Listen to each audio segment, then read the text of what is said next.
Well, hello, hello, hello.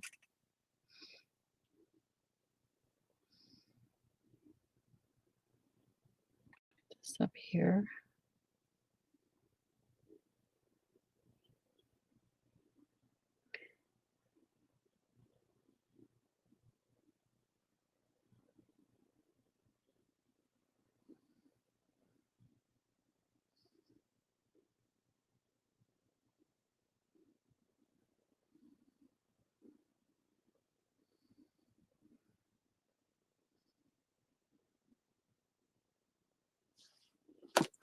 So, who is ready to craft? Okay, so I got started a little earlier.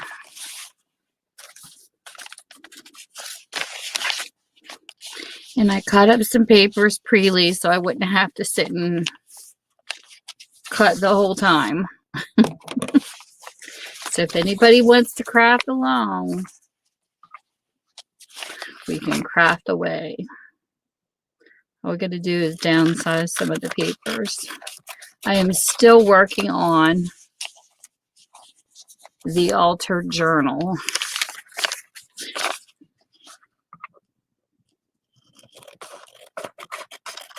I hope you are all having a great day. It's hot here. Ooh, it's been hot and humid.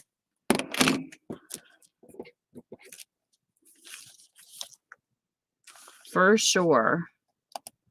I was supposed to have a special guest on. There she is. Oh, yay. Mel, yay. I have nothing. We just got done. Brittany left and we had dinner and everything. And I had to clean my desk.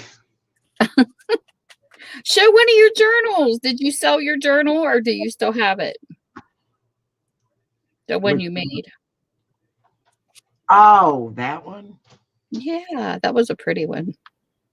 Well, thank you. You're welcome. No, I haven't sold it. I'm not sure where it's at now. So you get to sit here and tease with stuff you have. Oh, I don't like to tease. Let me see if I can find something to work on. I didn't know if something come up or not, and I happened to look at Streamer. I'm like, there she is. Oh no, I'm just running way behind. That's all right. It's understandable. You got your hands full right now. Hey, Pegasus. A little bit. We can do something with this. Pegasus takes chances on his channel. He's hysterical. He plays music. And you know how YouTube is about music, and he plays all that good copyrighted stuff. He says they let him play for like 2 hours, and then they shut him down.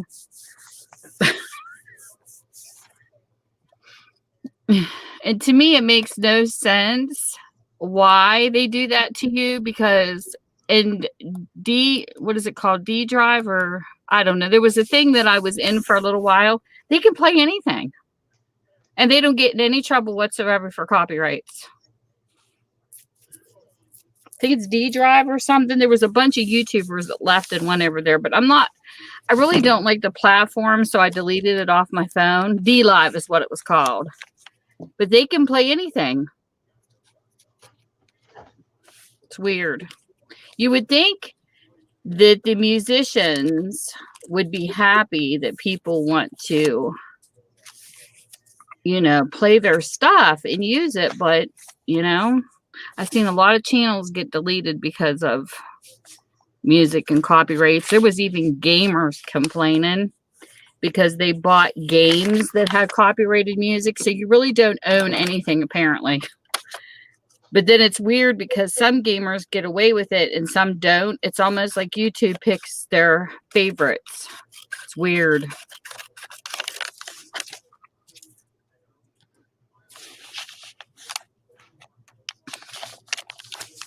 Yep, same here, Pig. It's the same here. Because I know there was some gamers complaining on their streams, like, why are we getting copyright striked? Because the music we bought off of a video, they didn't know. They didn't know when they bought the game. So I don't know. I was in a stream this morning, just goofing off with some people. It was fun. And somebody in that stream was trying to tell me that monetized people and people who aren't monetized get censored, and that's not true either.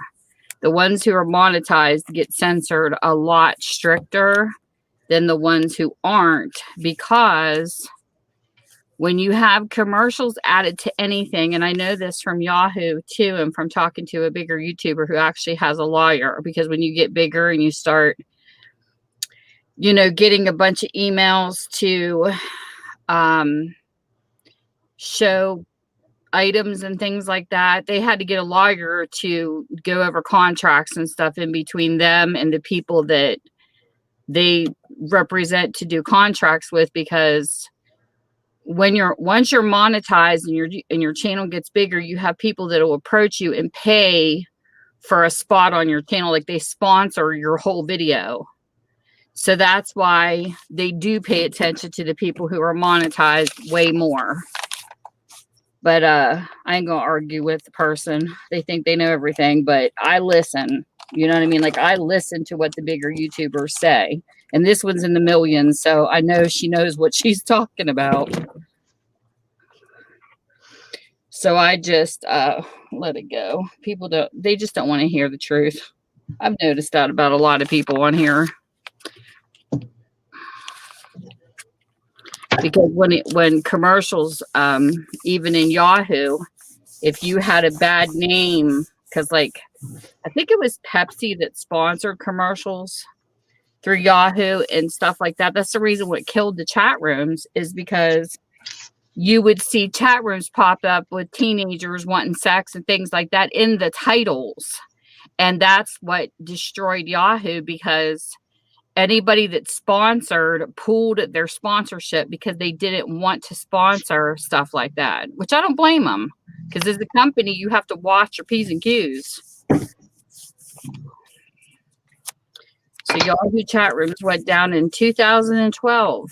I remember because I was there to the very end.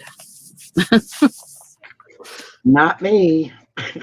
Oh, I was. I loved Yahoo. It was a lot of fun until people corrupted it. And I feel bad, because sometimes I feel like that's what happened. That's what's happening to YouTube too. Like, we had booters that messed up the chat rooms on here. It's trolls. Like, there's always evil wherever there's good. Always. And it's like they're always trying to destroy stuff. And I've seen things happen on here that just, it's like deja vu with what happened to Yahoo. And it's like, I hope to gosh, YouTube gets on the ball and starts censoring things. Oh, like, hi, Sandy. Huh? Sandy Garrett. Yeah, there's Sandy. She's a sweetheart. She got a voice clip too. I'm so excited. I can't wait for this ledger to come in. I am so excited. You guys don't even know. That was cool. Mel, she heard me. Poor Mel, I blew up her box, Sandy. You should have seen her the day that I went to the thing and I got my big shot. I couldn't believe the deal I got on that big shot. I come home, I said, Mel, I'm sitting here stunned. Well, that was a good deal. I couldn't believe it. It was just, I was in the right place at the right time. And if I wouldn't have been, I would have never got that deal. And I wasn't even supposed to be there. I was meeting a lady and it was just blowing off some time. And I just couldn't believe I walked up to checkout and it was right there. You lucked out. I will say that. Yes, you are, sweet Sandy. We're trying to get Sandy out of a flooded area. I think we need to send her a lifeboat. Oh, well, all that rain's coming here. Good grief. Ugh. It has rained almost nonstop for 2 or 3 days. That's why my allergies are horrible. Because then when the sun does come out, all it does is the humidity. That's awful. I'm going to have to fungicide my lawn. Well, Michael went to see the surgeon today. I had to give you an update on my hubby. He went back for his hands, and they're going to let him know what else they got to do because his ring finger did really well, but his pinky didn't. It kind of grew back crooked. So now we got to wait to see if he's going to go through surgery again or if they're just going to let it go because as him as a welder, he only needs, I don't think he uses his pinky. He uses his thumb and his first two fingers. And who makes that decision? The surgeon. That's who he's seeing today. He's been in physical therapy the entire year. He has never missed an appointment. He's been a good boy. And then, of course, you know how insurances are. We get this notice in our mail saying, oh, by the way, you owe this much money because apparently the comp wasn't going to pay it. And I said, you take that letter and you give it to your HR person. You don't pay a cent because they are responsible for that 100%. So he had to take it in a fight with HR. What does a cop have to do with it? Because it's under, he's got a comp doctor. It's all under compensation. Workers' comp. Oh, a comp doctor. Yeah. Oh, I thought you said a cop. No. And I was like, why is a cop involved? No. His comp doctor. But they do that. Like, it's like my whole life until Obamacare, I never had to pay. We had copays, don't get me wrong, like for your doctor's appointment and stuff. I have never had to pay anything towards my mammograms.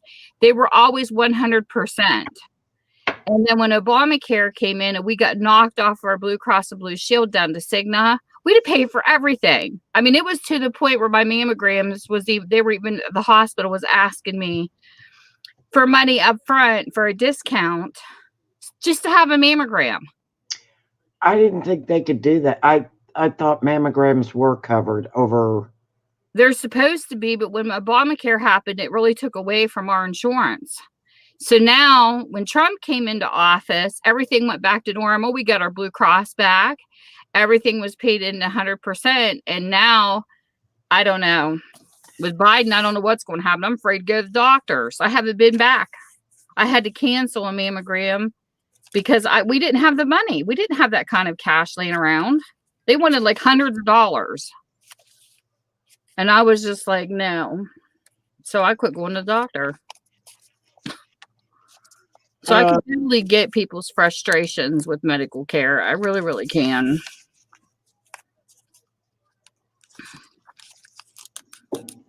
But we still have our Blue Cross and Blue Shield, though. It hasn't changed back to Cigna. Thank God. I hate Cigna. I hate it. Because in our Blue Cross, we don't have to have referrals for doctors or anything. And going back to the other insurance, we had to have referrals for whoever was in network that it covered. And I think if you're paying a premium, you should be able to choose who you go to. It should never be a referral. Oh, well, yeah. It's ridiculous. I hate dealing with insurance companies. I truly do. It's one of my dispassionate things in life.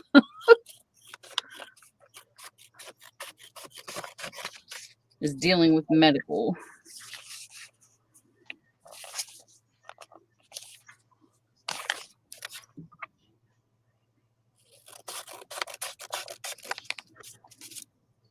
So I don't know if they're going to redo it all or what they're up to now.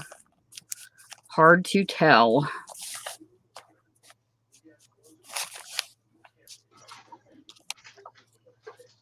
But when my husband's company, you know, they come up every so often where they have to redo their, we just went through it. So I think they're good for another 4 years or something like that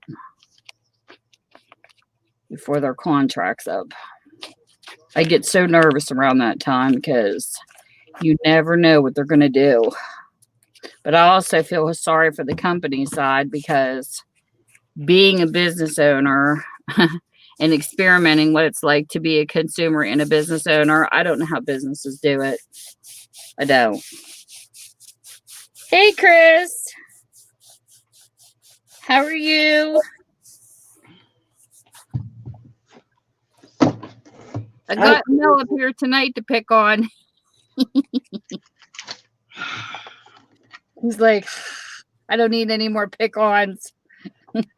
Oh, go ahead. The world has decided it didn't like me this year. Well, we got to keep Mel in our prayers because he's still got battling to go through. It sucks getting old. My husband says the only thing golden about getting old is urine. That's it all the time. He says, because I hurt everywhere. He's always in pain. Poor guy. My dad always used to say, stay young. Yep. Stay young at heart. Well, you can stay young at heart. It's just the body doesn't, Well, my mom and dad run so much, and I'm so thankful they're in their 80s and they're still alive. And it's just hard to visit with them. It's like I want to spend time with them, but they're never home. And some moments do I have to come and sit on you. And her and dad have this philosophy that until we are like can't go anywhere, we're going to run every single day.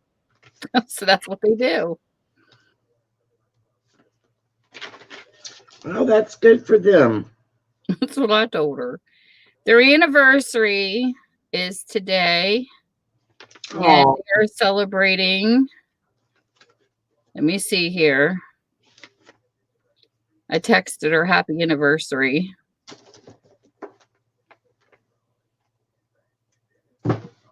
And she told 59 years. That they've been married? Yep.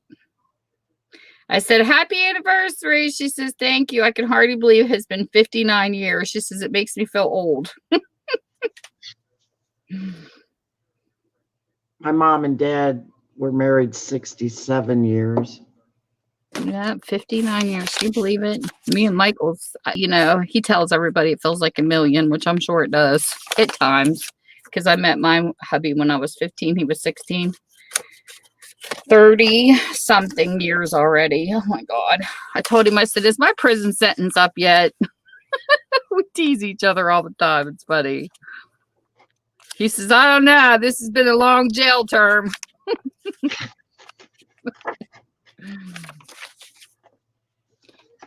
I ran into a guy on another stream and he was funny because we were talking about anniversaries. He goes, oh my goodness. He says, me and my wife been married about the same years as you. And there was Pegasus's stream. And oh my goodness, he was so funny with his comments. He had me laughing. He says, I think it's time for a trade-in. I don't know if I should trade her in or trade in for a new mattress. He was so funny. And I told him, we just got a new mattress. I guess that means I'm keeping my hubby for a while. That's so hysterical.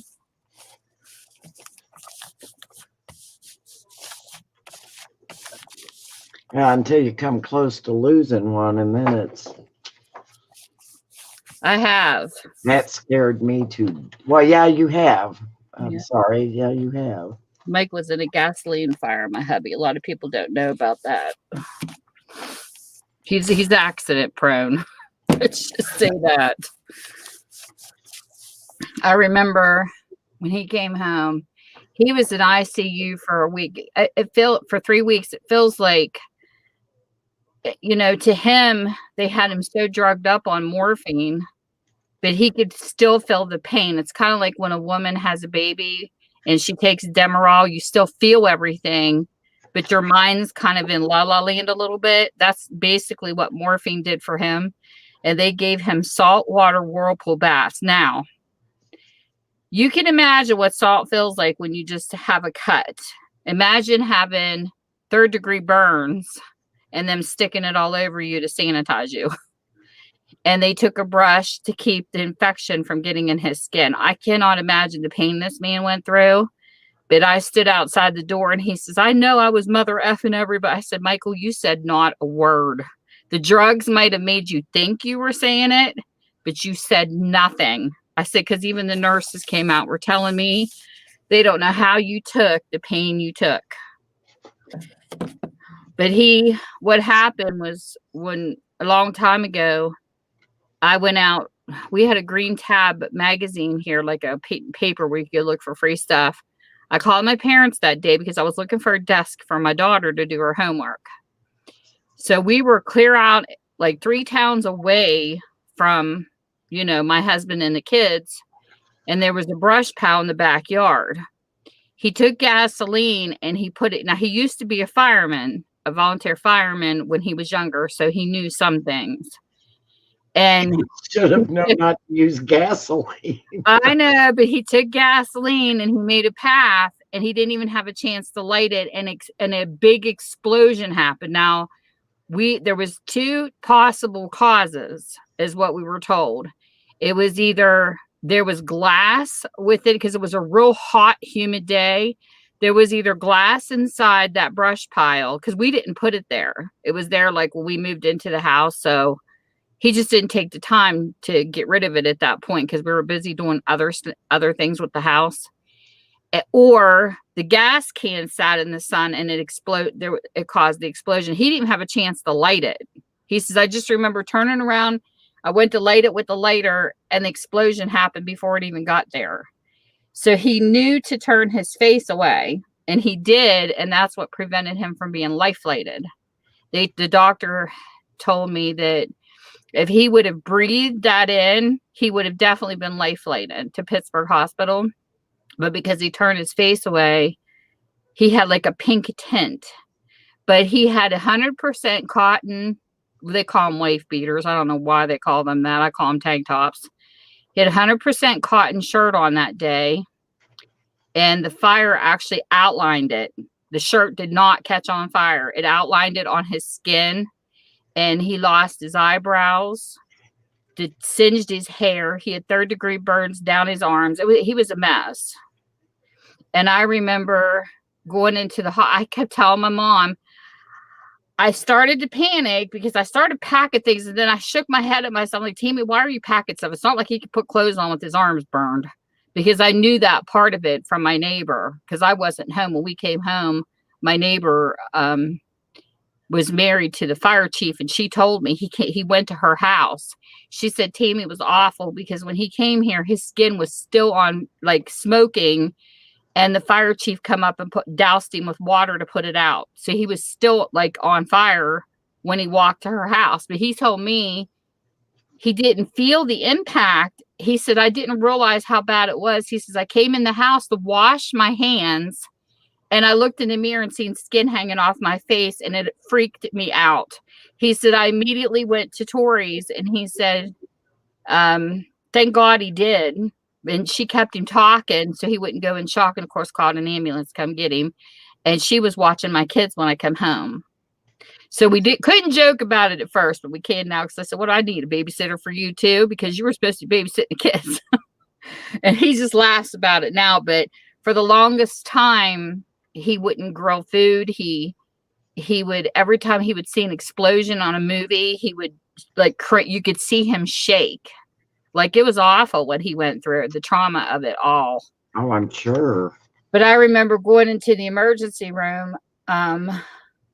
I could hear him screaming my name clear out in the room. I mean, I was keeping it together, like, because it's like a 45-minute drive to even get to the hospital. So first I started picking up clothes and I think, Mom, what am I doing? Because my mom was standing there and said, just do me a favor. I had to drive. She was too shaken up. She was more shaken up than I was. I had to drive us. And she's like, what can I do? I said, just keep me talking. I don't care if it's about the weather. Keep my mind occupied. That's how I deal with emergency situations. So she did. Hey, Post. Poet. That's Poet. That's Soldier Poet. He's got a great channel too. He does a lot of poetry and biblical stuff on his channel. It's awesome. So when he went in, I kept it okay. And then my cousin Bobby was working ER and his wife was a nurse. So it was nice having family there at the hospital because it was my cousin Bobby who actually was taking care of him. But let me tell you, nothing prepares you for seeing real life stuff. Then there's no movies I've ever watched that ever prepared me for what I saw. You're welcome. Anytime, poet. And so I was asking Bobby to explain everything. Like, why are you doing this to him? Why are you doing that? The whole time I have his head between my hands and he's just shivering. And he was telling me, he was explaining everything he was doing, all the procedures he was doing. It was interesting because I learned a lot about fire victims. And but when I left, Lisa came in, my cousin Bobby's wife. She says, we have to register him, Tammy. So we need you in registry. Soon as I walked out the door, that's when I lost it. Lisa had to catch me because I almost passed out on the floor. She's like, Tammy, are you okay? And it's because my mind wasn't being occupied. And I said, Lisa, just give me a minute. Like, it's just all hitting me, everything that just happened. And so once I got myself together, I had to register him in, but he was in for a good 3 weeks. Hey, college. He thinks somebody come in and took pictures. He says, boy, I would love to go back and see the pictures. He says, because I thought I saw somebody coming in taking pictures of me as I was progressing, but we never did find out if somebody did or not. Because he says, I would like to see it. But I know he was in La La Land. My mom said they had him on morphine to the point where he was talking to us. Like he was so out of it, but he was talking to us like we were right in the room and we weren't even there. Like he was talking to me and the kids. She said he was funny because he kept blowing kisses to you in the air. I said, Michael, you're tripping. But it was something. And when he came home, this is something that happened later on Instagram that I found out, I thought was really interesting. We didn't have a nurse. We didn't have the insurance coverage for a nurse to come in. We only had enough for a nurse to come in for the first few days to get me on the schedule on what to do. And they had me change the bandages on his arms and I had to bag balm him. And if you have never heard of bag balm, it is amazing. It's like a medicated Vaseline that's used on cows and stuff for milking purposes. If they get like chapped, it's amazing. Like if you have a dog that has puppies, you know how the puppy's little nails dig. We had one that happened to. We put bag balm on the mom and let her have some peace from her puppies, of course, in between feedings. And then we would wipe her off and it cleared her up like there was no tomorrow. It's amazing stuff. My husband will not live without it. He has a can of it all the time. And Pinch Me is a thing you can sign up for through Facebook. And they have these live things where they give you free samples. And I used to get free stuff from them and do like reviews and stuff on my channel. And they had Bag Balm came in and did a set of Bag Balm supplies. And I put at Bag Balm at Instagram and at Pinch Me. And I said, I have a story about your Bag Balm. And I told them what happened to my husband, him being in a gasoline fire. And I said, I had to use this on his arms. And I had no clue that they read it. And next thing you know, they sent me a package full of Bag Balm in the mail. Oh. And I was like, oh my goodness, I can't believe you did this. And I thanked him. And my husband was so ecstatic because it even has like a lip chapstick they make. It's amazing products. Well, that was sweet of him. And I posted it on my Instagram. Yeah, they shocked me. It's amazing because you don't know who's reading you out here in the world of, all these social medias. You don't know who's really paying attention. And I was shocked when that happened because I did not expect that. It'd be my luck just to get the weirdos. I seem to attract weirdos. But this is what they said. You can see it because I have the same name on my Instagram. Look what they sent. I took a picture of it to show the package they sent. Well, that's cool. Yeah, it's you get a 10, and then there was lip products, and then there was a tiny one. It's amazing stuff. Because Pinch Me had it, college. Pinch Me had it, so they got my address that way because Pinch Me sent me free products to review all the time. Hey, I'm not complaining. They can have my address for that. But I kept one of the lip things and I gave the rest of it to my hubby because he swears by this stuff.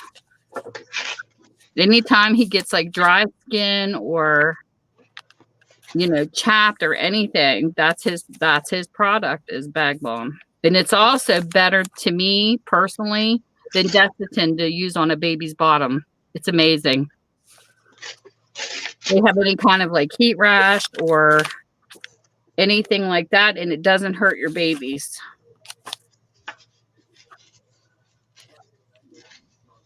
Great stuff. Great stuff. I swear by it. Yes, if you guys get a chance, you have to check out everybody's channels that's in here. Soldier Poet has a really nice channel. I like sneaking in there. I need to comment more, but I like sneaking in and watching. Sometimes I lurk and I forget to comment. But pick me up channels. I have a couple of those. You know, if you just want inspiration, I like listening to Cab 7 too. I think he's interesting. He talks about a lot of true life stuff. That's why I like him so much. And my funny channel is I Ain't Doing It by Heatherland. I love her. I think she's absolutely comical. Heatherland she's something. You never know what's going to come out of her mouth on her channel, and that's what I love about her. She was talking about hot flashes one day. She's a comedian, actually, and she travels and does shows, but I think she's funny. She uses that Snapchat stuff. I've never used Snapchat, but she is so funny. She's the one that used to do, what did she say?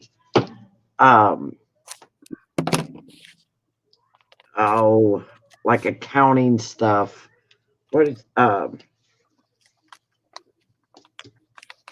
I saw a thing on her one night, and that all started with her friends telling her she ought to go on and do that. Yeah. Yeah. Oh, what was she saying? She like bank work. She would do these skits and her friends would laugh and they said, you should take it to YouTube. And that's how she got started. Right. And she is funny. That came up one day and I was sitting there. I went, that's who Tammy's talking about. Let me get.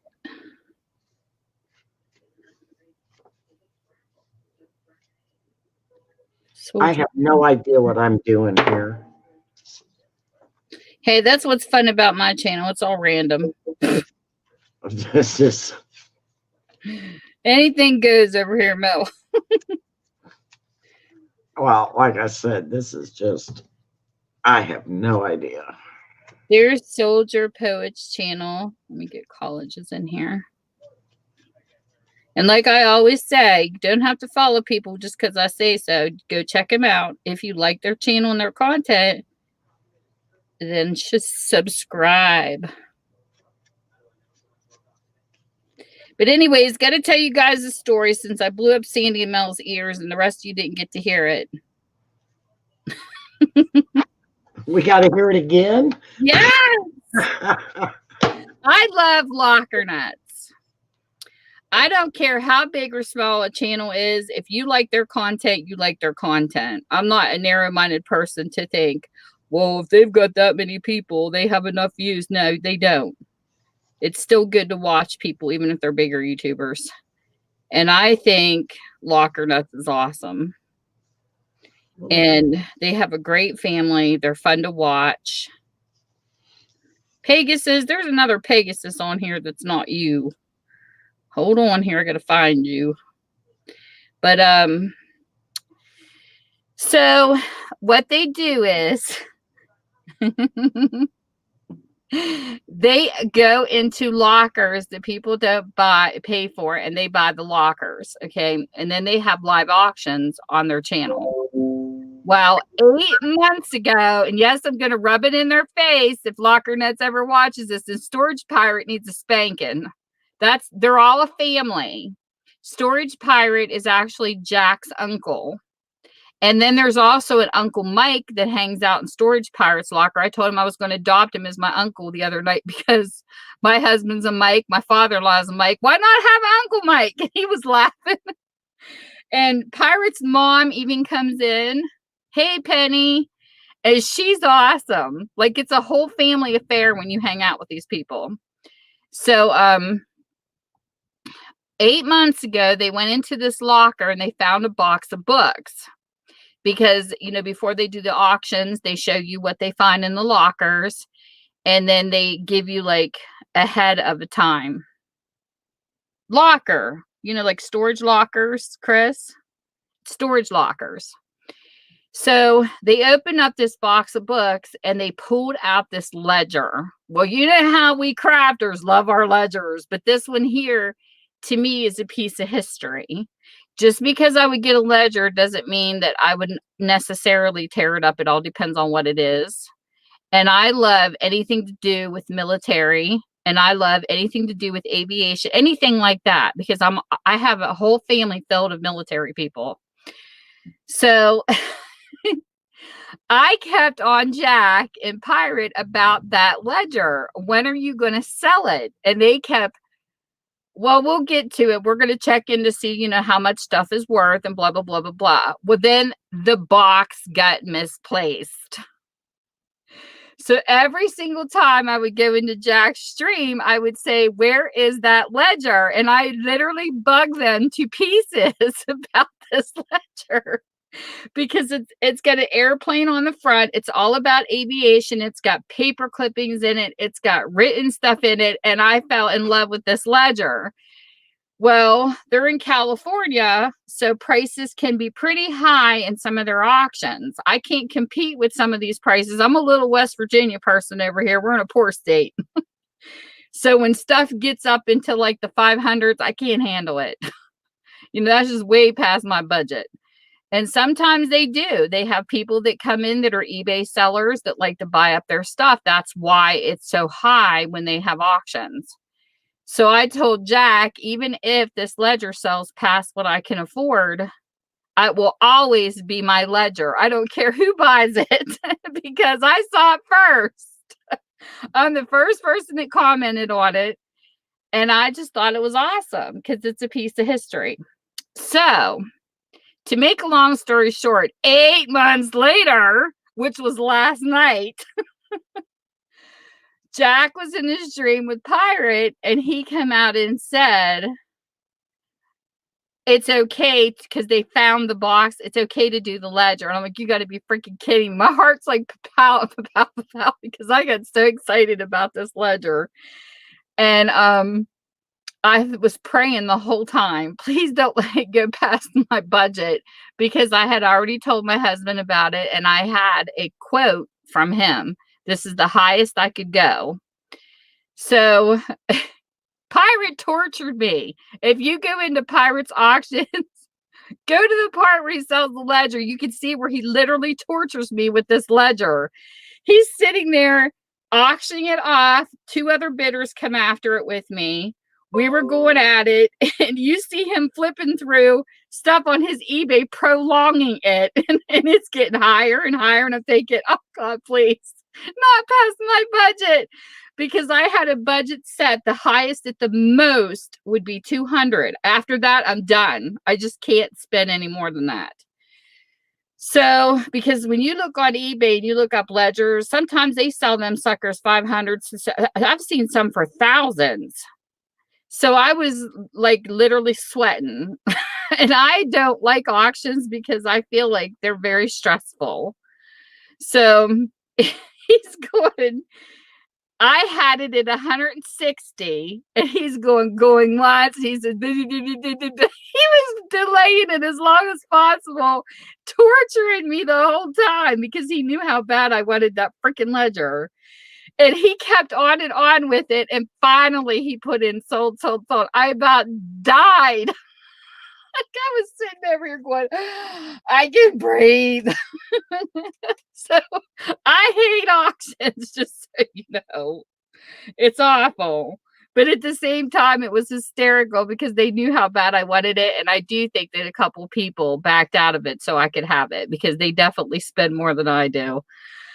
But I was so happy, and I can't wait till it comes in the mail so I could do an opening and show everybody because it's friggin' awesome. It's beautiful. It's a piece of history, and it's amazing.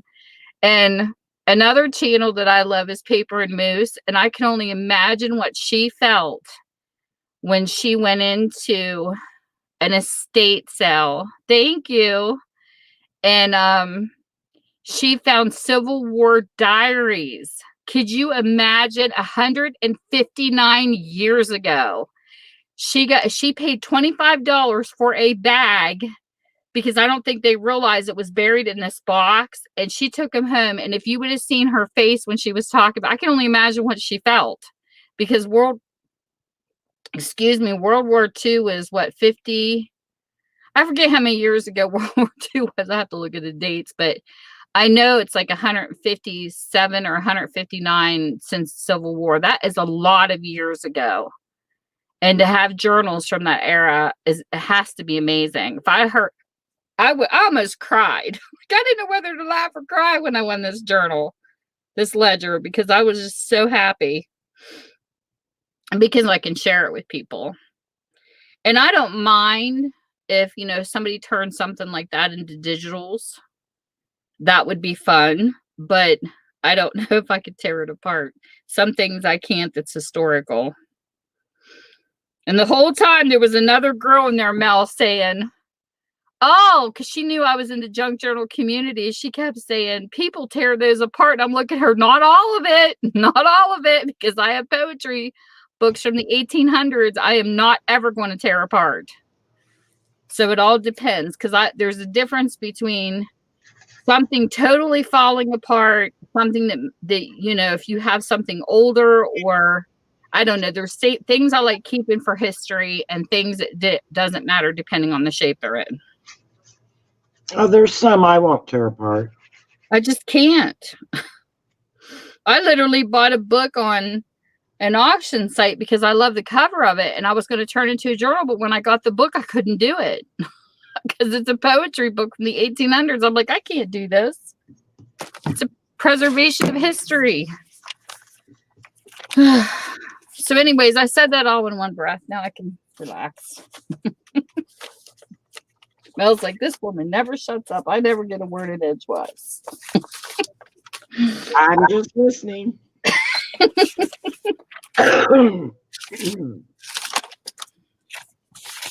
But all I know is that was an intense auction. Very intense. And then I love auctions. Somebody said they hadn't met their soulmate ledger yet. I can't remember who that was. And I said, I haven't either. I mean, this one here is nice. Don't get me wrong. But my soulmate ledger, you know what would it be? Take a guess what my soulmate ledger would be. Horses. Yes. If I could get a hold of a ledger that was back when there was horse thieves and they recorded it, and there was one that came up in an auction one time, it sold for over $175. That's too much. Or no? I saw one go for over 1,000 on horse thieves. I can't remember. Maybe it was higher than that. Well, I don't know, but it was a lot of money. Excuse me, my allergies. This one went over 100. I mean 1,000. Oh my gosh! Because I thought of you, and I thought, sorry, Tammy, I love you, but I don't love you that much. I can't afford it. Oh, I would never expect somebody to do that. Oh my goodness, that's outrageous. But it's amazing how much different ledgers are like. I didn't even know that they had ledgers for horse thieves. You know, I never even knew those existed. But somebody told me they went to an auction once and they saw one, and I was like, oh, that would be like the ultimate ledger. But no, my ultimate ledger too is not just that, is I really love it when they used to write back in the day with quills and feather pens or whatever, well, whatever you want to call them. But when they have that swirly writing, that would not, that would be another part of it, because I think that writing is beautiful. Oh, it is. It's gorgeous. You go ahead and rub it in, Mel, because I know she's got one. Where they have to dot the ink and then write out all the, what is it, calligraphy type writing? That's what I like. Oh, yeah. I've got a couple like that. Listen to her. Yeah, but I'm not tearing them apart. I bet. I wouldn't either. That doesn't do me any good, now does it? I can't believe that people used to use those to start fires. With a lot of ledgers burned back in the day. Well, out in Coldwater, Mississippi, that's how they started their genealogy group, because they had thrown all the ledgers and so forth from the courthouse into a big burn pile. And they were out there dragging them out of the burn pile, saving them. It's hard for me with certain kinds of ledgers. I've got some that are from a funeral home, and I looked it up and I found the burial sites of those people based on the information. So it's hard for me as a genealogist to, I think, all the time, oh my gosh, people are getting these and that history is in them that we're all looking for. That would be very interesting. Well, my great-grandfather was killed. Oh, let's see. Yeah, my great-grandfather was killed on Easter Sunday. And I had found all the information on it. And it was in Pittsburgh County, Oklahoma. And I had gone there and to the courthouse and stuff and couldn't find any records of the trial because this guy who had killed him. And I think it was on Michelle Scott. Was it Michelle Scott's? Oh, who was it? Anyway, they had courthouse ledgers from Pittsburgh County, Oklahoma. And I was like, oh my gosh, no. Oh no. I thought all this genealogists who, you know, scour records to find them to be cut up and put in a journal kills me sometimes.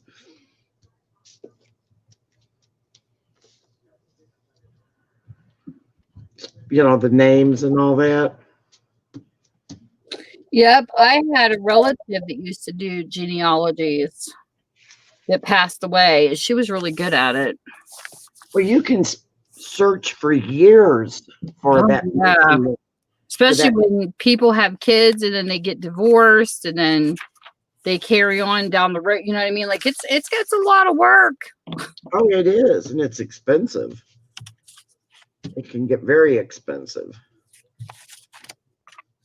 She used to do our family, our genealogy, and she would have to update it because she messed up a lot in different areas, but she just did updates. And then after she got everything right, and then when new births happened, she would just add it and then do the updates. And it was really cool. Like I have a bunch of papers she mailed me before she passed away, but I sent her a Christmas card and it bounced back. That's how I found out, because she lived in Florida. She lived away and not a lot of family She was like a distant cousin, and not a lot of family knew what happened. And I was like, I couldn't understand it. And then I got a hold of another member of the family that knew, and she says, oh no, she had to go into a nursing home or assisted living or something for a while, and then she passed away. Oh. Well, my grandfather, my uncle had told me that he was killed by a guy named Shotgun Smith. Isn't that weird? That sounds like a bandit. Well, the guy's name was George Smith, but all they had ever known was Shotgun Smith. And we're talking about 1914, 1912 in there, you know.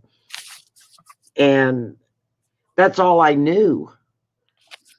And we went, it was Oklahoma City. And my husband and I were going through old microfiche. And my husband found it. All the information about the killing and blah, blah, blah. Very interesting. Jesse James. So it sounds like Jesse James time. Well, my great aunt, her husband built the coffin for Belle Starr. Well, like my husband, he was sitting there telling me we were watching Little House on the Prairie when they had to deal with all that, like Indians and things like that. He's like, I wish times now were that simple. I said, how the hell do you feel that time was simple? I don't call going down gathering, you know, water and have to bring it clear to your house and having an outhouse where your butt freezes off in the winter and have the winter clear up to your roof. I don't consider that fun. I would not say those times were easy. Maybe not so fast paced. I agree that they're more laid back times, but I would want to go back then when they didn't have, you know, stuff or chicken pox and, you know, they didn't have remedies. And a lot of people died of things that they do have help for today. I think it's hard. Typhoid killed a lot of people.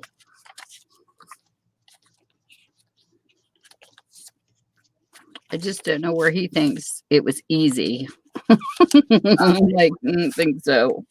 They worked their rear ends off. Yeah, they did. That's why a lot of people were a lot slimmer back then too, because of that reason. They always had to do something. I lost the pocket. Yeah, they didn't have rototillers. They had horses, and horses are costly to feed now. Oh, heck, they had mules. They had horses, oxes, and all kinds of stuff. No, but a lot of your farmers that were poor had mules. Well, I know in the prairie, Little House on the Prairie, he had oxen and horses. But what killed me was when they were stuck that one winter and they had to come across this place, and he said something about having to go out and kill one of the horses and eat him. Like, no, don't you kill that horse and eat it.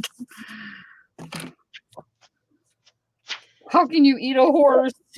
And then it makes me sad when I think I could eat a horse, that comment. Well, that kind of makes me sad now.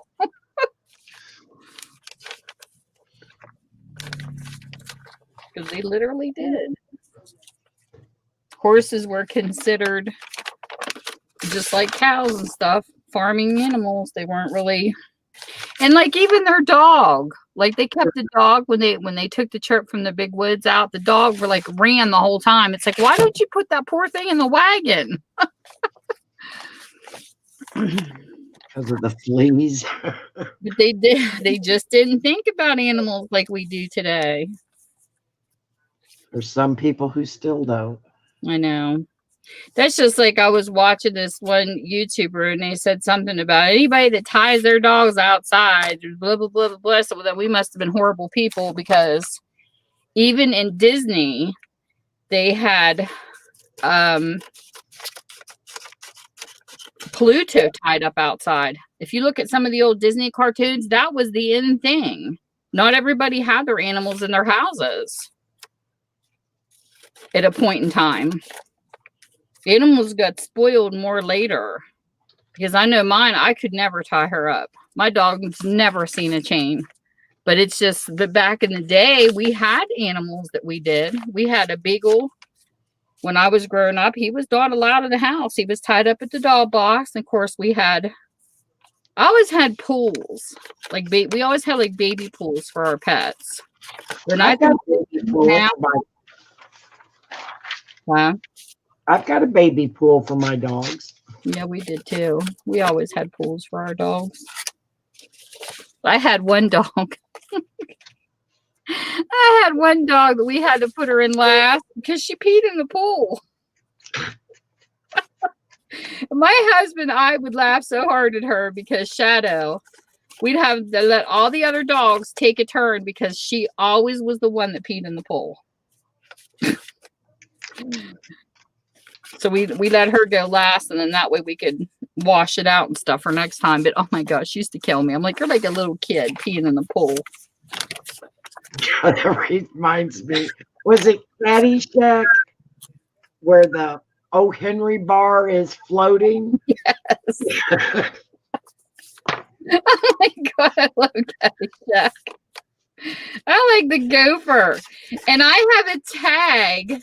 I have to do a video on my other computer and show you guys the animations that they used to make back in the day when I was in MSN. I'm telling you, somebody made a tag with my name on it that is the ground mole or the whatever the gopher, coming up through the hole, and and it's all animated. It is hysterically cute. I bet. These ladies were so talented with online animation. Like you see crafters with these junk journals. If you would see some of the things that they made, I have this one where it shows a Scrabble board and you'll see the letters moving around. And then once it shows my name, like screen name back in the day, it's what comes up on the Scrabble board, but it's all animated till the blocks fall into place. It's the cutest thing. Neat. I know, I love art of all kinds. But I'll have to, I need to do a video and show everybody because it was really awesome, the talents these ladies had.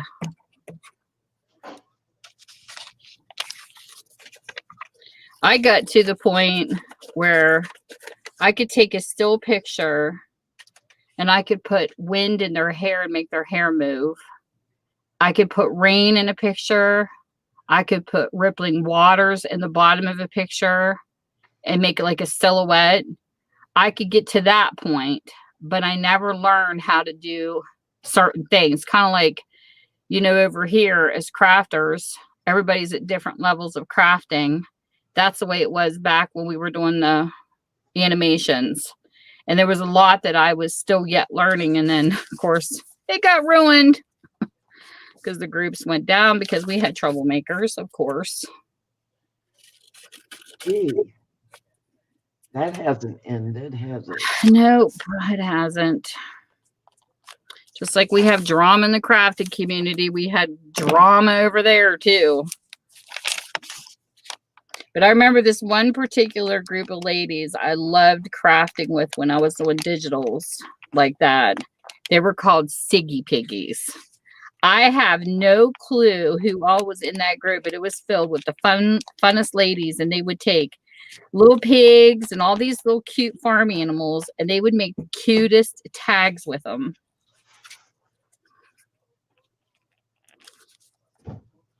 But I have over 3,000 tags with my name on them, or my screen name at the time, which they called me PK, Passion Kiss, Tammy, PK, Tammy. I have so many different names on those tags, but they all would spoil me for like my birthday and stuff. It was awesome.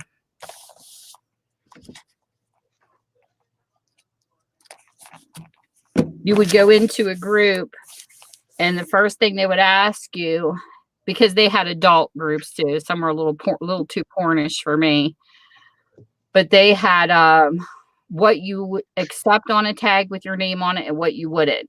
They wanted to know your favorite animals, your favorite colors. And when you joined the group, that's what you did. You signed up and then you posted it. Everybody could see everything because it was all on the web. Like it wasn't like an email that they put the pictures in. It was an open mail. When your birthday would come, people would spoil you with tags with your name on, but everybody could see it. It was really cool because it was nothing but posting. That's all we did was post and have fun with the crafts. And it's just they would spoil you. Like a bunch of different designers or people that were playing in it would look up, like I had swans and horses and yellow roses, and my favorite color is blue, and that's what they would spoil you in, was with everything you loved. On here on YouTube, when you become a buyer at certain sales, I don't think there's too many crafters that don't know I love the color blue and horses. I got lousy light tonight. But because I've been in enough sales that they know that. So it's kind of the same thing. Crafters find stuff you like and they do it. Oh, how cool is that? No, I'm trying to get the writing. I know, but look how cool that is. It looks like fun words and all that grungy papers down there. Yummy. Well, I know, but I can't get this to focus. Yell at it, Mel. Yell at it. I'm going to. Why can everybody else get theirs to focus and I can't? I don't know. Sometimes it works, sometimes it doesn't. Oh, Between YouTube and our stuff being finicky. I'm so technically challenged anyway. It looks like it's Russian or something. I don't know. It's weird. I mean, well, weird. I love the print. What is this guy? Pegasus, are you still in here? It's got a, oh, maybe it's Greek. It's Greek.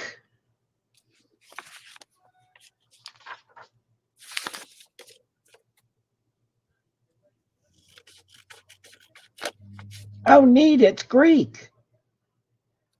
Isn't that cool? Look at you over there with different languages. I didn't know I had it. Ooh, I like that. And it's from 1898. On my timer.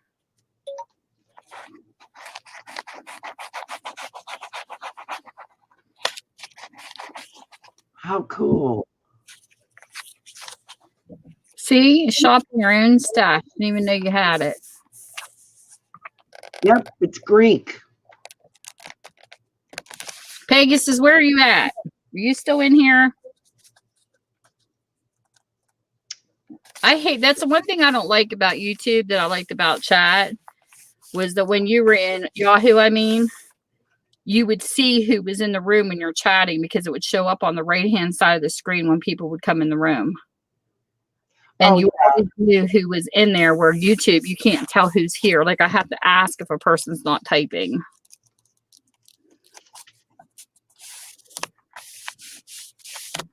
Right. I wish YouTube had a little bit more of a chat format when it comes to that. I thought I was in a gardening group. I got a private message that told me they thought I might be in the wrong group. Oh, no. Yeah.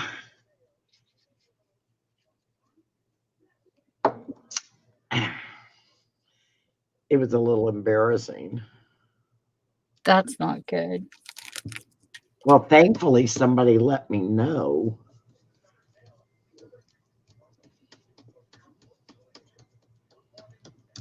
My first computer was the one, the cow.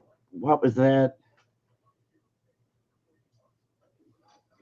Gateway. Where it had the cow look to them. Hello? Mm-hmm. You mean, what do you mean? What do I mean? Mean what? You mean the cow spots, the first computer, your gate was a gateway? Yeah, my first. I had a friend that had that first. All I could think of was the cow. My husband told me Gateway. Yeah, that's what it is. It was Yeah, big. it was the black and white. It looked like cow spots. It did. Friend But of mine had one, and I was with her when she unpacked it. I said, "Oh my goodness, this is so funny! It looks like a cow." well, and that's when they had, chat rooms and all that. And I guess I just got in the wrong one. Oh no! Little Miss Innocent. And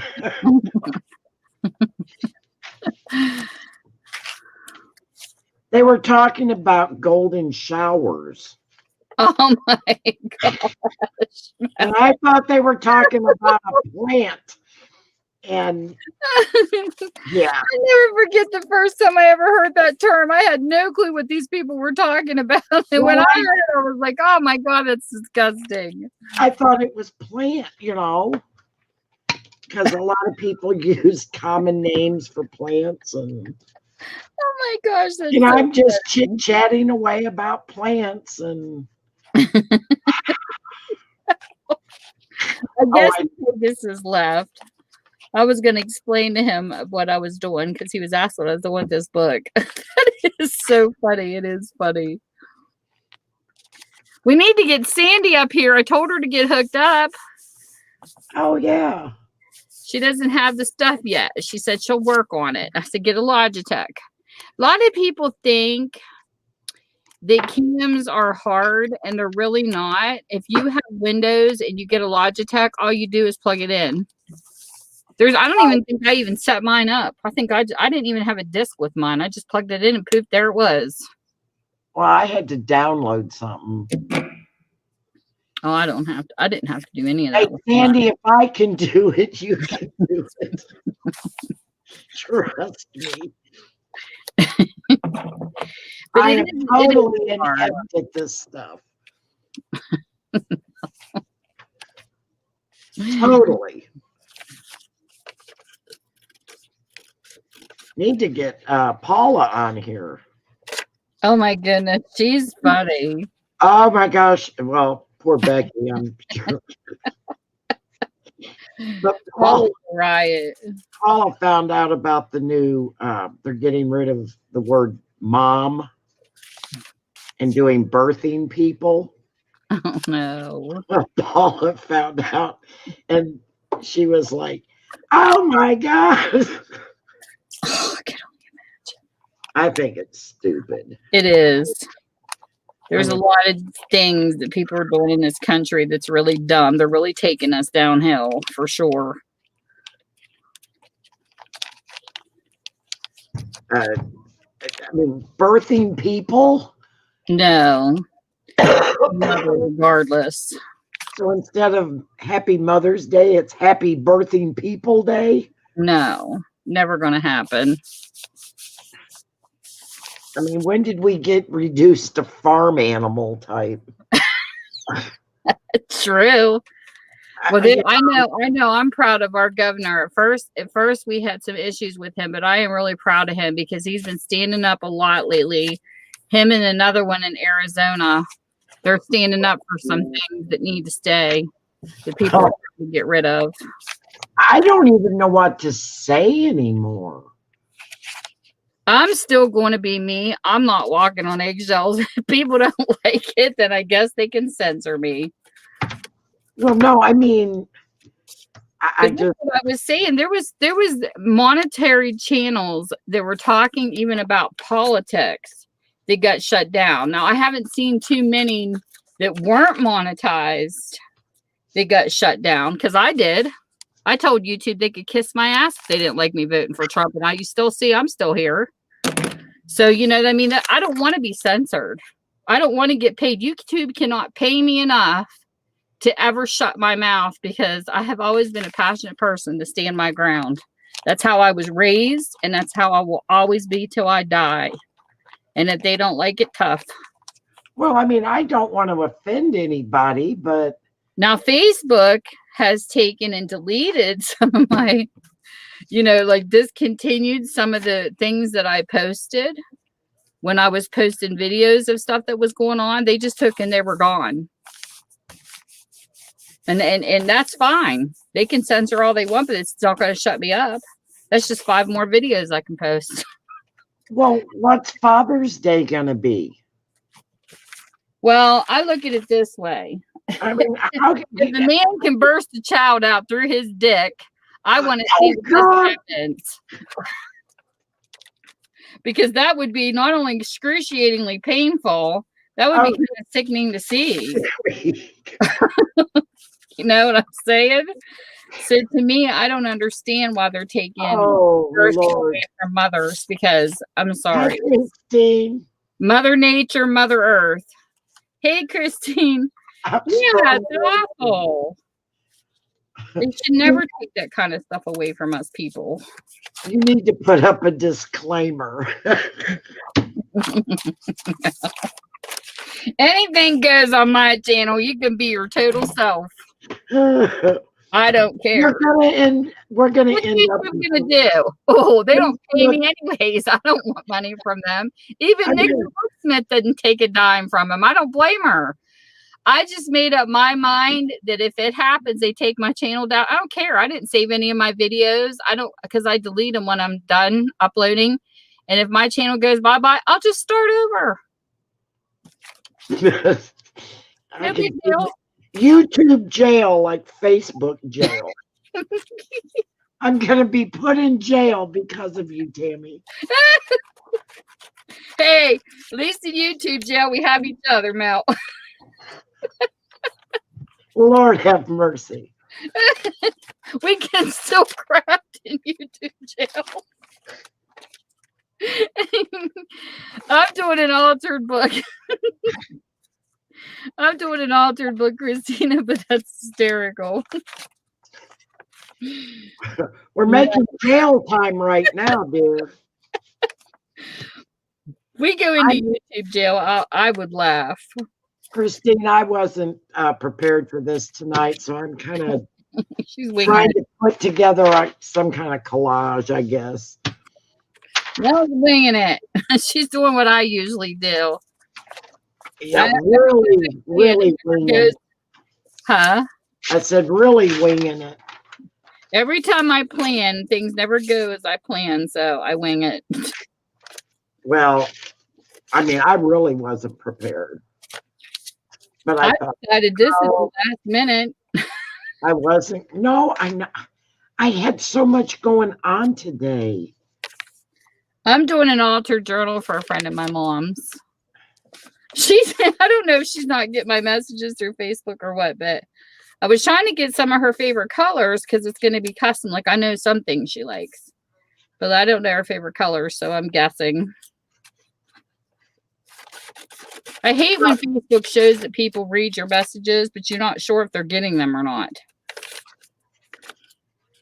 Well, I have a bad habit of forgetting to look up. Well, my daughter is a witness to it. One of my friends sent her a message and she got it 2 years later. It just came out of the blue from 2 years ago. On her phone? Oh, yeah, through Facebook. Something happened and it glitched and she got a message from 2 years ago. I was like, that's absolutely ridiculous. But it happens.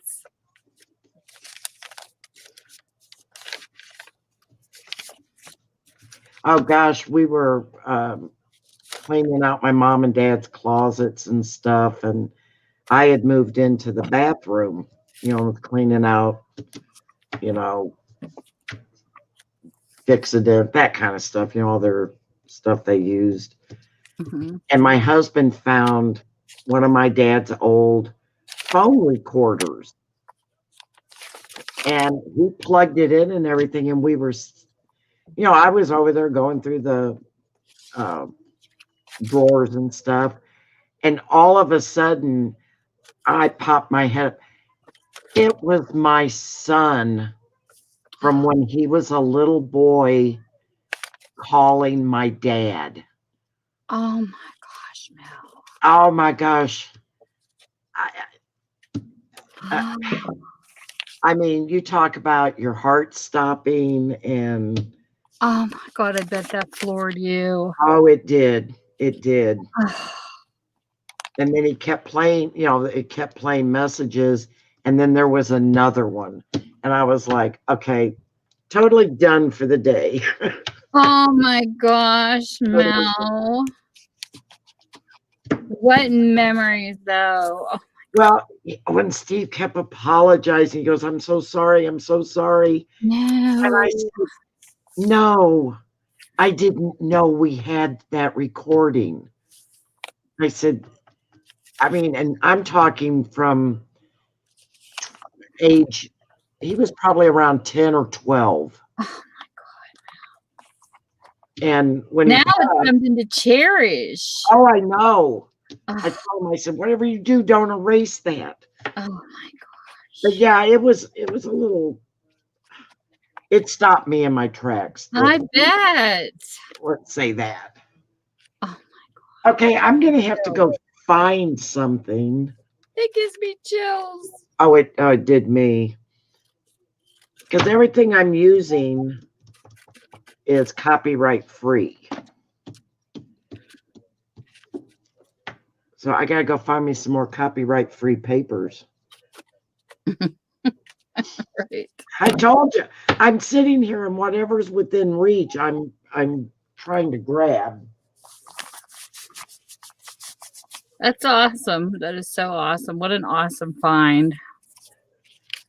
Yeah. Well, Now see, my that mom- happened to my dad.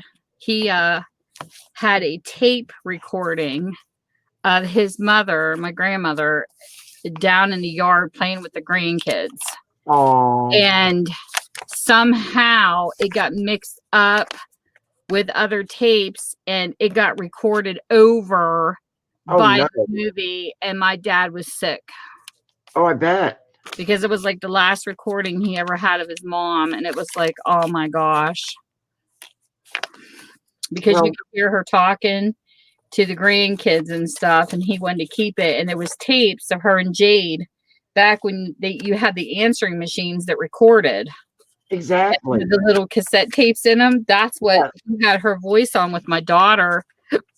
And those he still has, but the VHS tape got taped over. My mom was just sick. Oh, I would be too. But God, I you would- can never capture those memories again like that, you know? No, you can't. So, it's really special when you do Yes. get something like that. Now you can go back and hear your baby mouth. I'm going to have to figure out something to do with this Greek writing because that is cool. I even find Arabic. Arabic? Yeah, I even find those. They look like chicken scratch to me. Like Yes. shorthand. They remind me of shorthand. This is really cool. I can't imagine having to write that way, though. No. I got a hold of a shorthand book It's the like other a good day. time. Oh my goodness. I used to hate shorthand. And I don't know because I'm left-handed. I was always being criticized by my shorthand teacher constantly. That looks nothing like the word. I'm like, it looks like scribble to me. But it's I took shorthand. my teacher was horrible for shorthand. I took, was it 2 years? But I can't remember all but I can't imagine doing that left-handed. Mm-mm. God, I wish you guys could see this writing. It is so cool.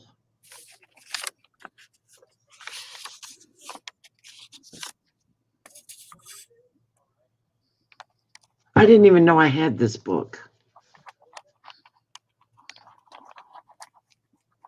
It's cool. I love looking at different writing too. The only thing that's scary though is unless you actually know what the book is, I'm almost afraid to see what they say.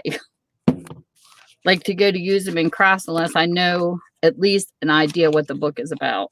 Well, the beginning of it's in English. It tells you what it's. Well, that's good. Yeah. But I've had ones from different languages. I'm like, what is this about though? Like, I don't know. Well, In case it's smut, because I know even in some romance books I have to cover up pieces because I had an envelope come out one time with some naughty stuff on it, and I was like, okay, this is a good place for a napkin. So I had to cover it up. I don't think this is smut.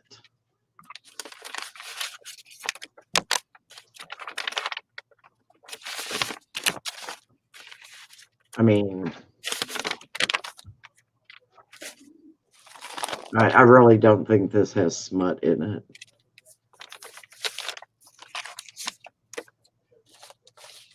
At least not smut by our terms today. Yeah, well, that's good. And unless you're Greek, I doubt you're going to be able to read it anyway, so.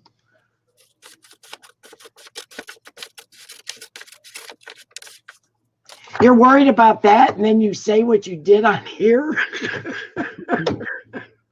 Well, I'm not talking sex. I just talk politics. That's a little different. Except we were kind of talking a little bit of. I don't know. It's probably safer to talk about. In another channel that I was on, this lady brought up the subject of, did you see the V commercial that's out now? Where it's talking about once you go through menopause and how it can be discomfortable to have sex. There's a commercial that comes on repeatedly. And I told her, I said, I don't know, because I looked at my husband when the commercial come on. I said, you don't put out enough for it to hurt. Oh my God. And she started laughing. We were just talking about this on the street before I came live. She was rolling and she says, well, after you go through menopause, who the hell wants it? I said, honey, I'll want it till the day I die. Just because I go through menopause doesn't make me not want sex anymore. But we were having the same subject topic because we got Hulu, but we didn't get the ads free. And that commercial comes up repeatedly. Okay, you ran Penny off. No, she'll be all right. People that know me, they know how I am over here. Right. Like I said, we need a disclaimer up here. But it's not my fault. I mean, look at the commercials on YouTube. They have the one that talks about your butt don't stink.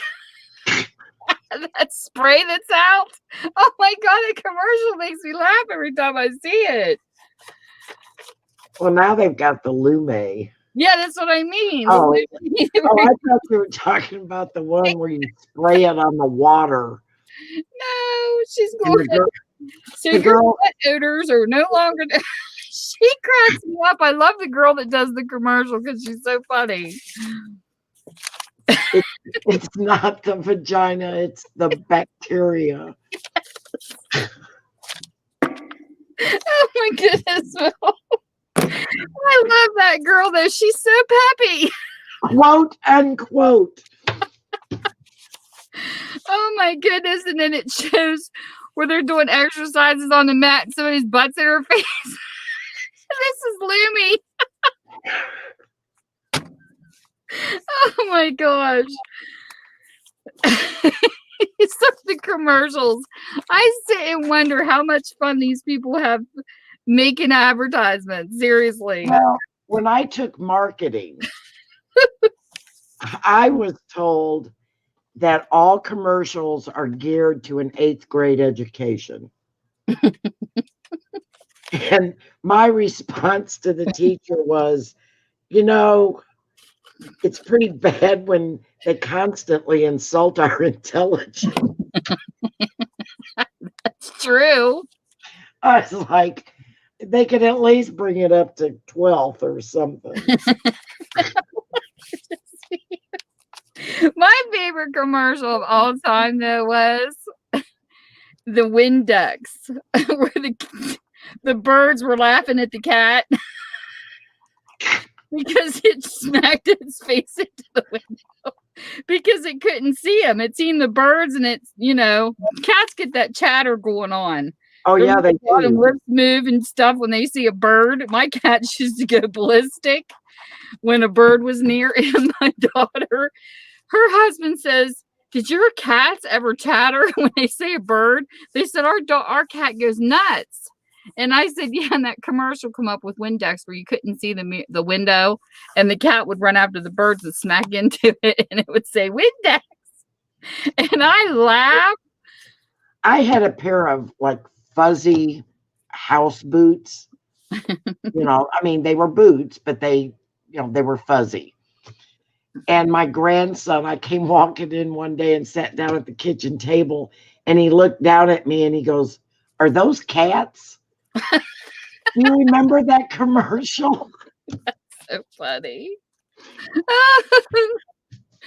That's I hysterical. thought that just shows you how much TV he watched. Maybe he wanted to pet your sisters. That would be funny. And my dog was so good. Like, she never chewed on shoes. Goes to show what an instigator my hubby is. She never chewed shoes. I have never had a dog that didn't try to chew shoes, but Roni never did. And he comes in here with his slippers on, scooting and stomping at her. Oh my goodness. You should see her go crazy. Her little ears go back. She looks like she's flying like Snoopy on his little trips on the top of his doll box, and she chases his slippers and bites them. And I said, all this time she's been so good, and now you're teaching her to chew shoes. I said, you're bad. My dog, the girl I worked with, had come over to the house on our lunch break, and we were eating, and my dog brought her. My dog always had to bring you something when you came home, always. I don't care what it was, piece of paper, a sock, whatever, had to bring you something.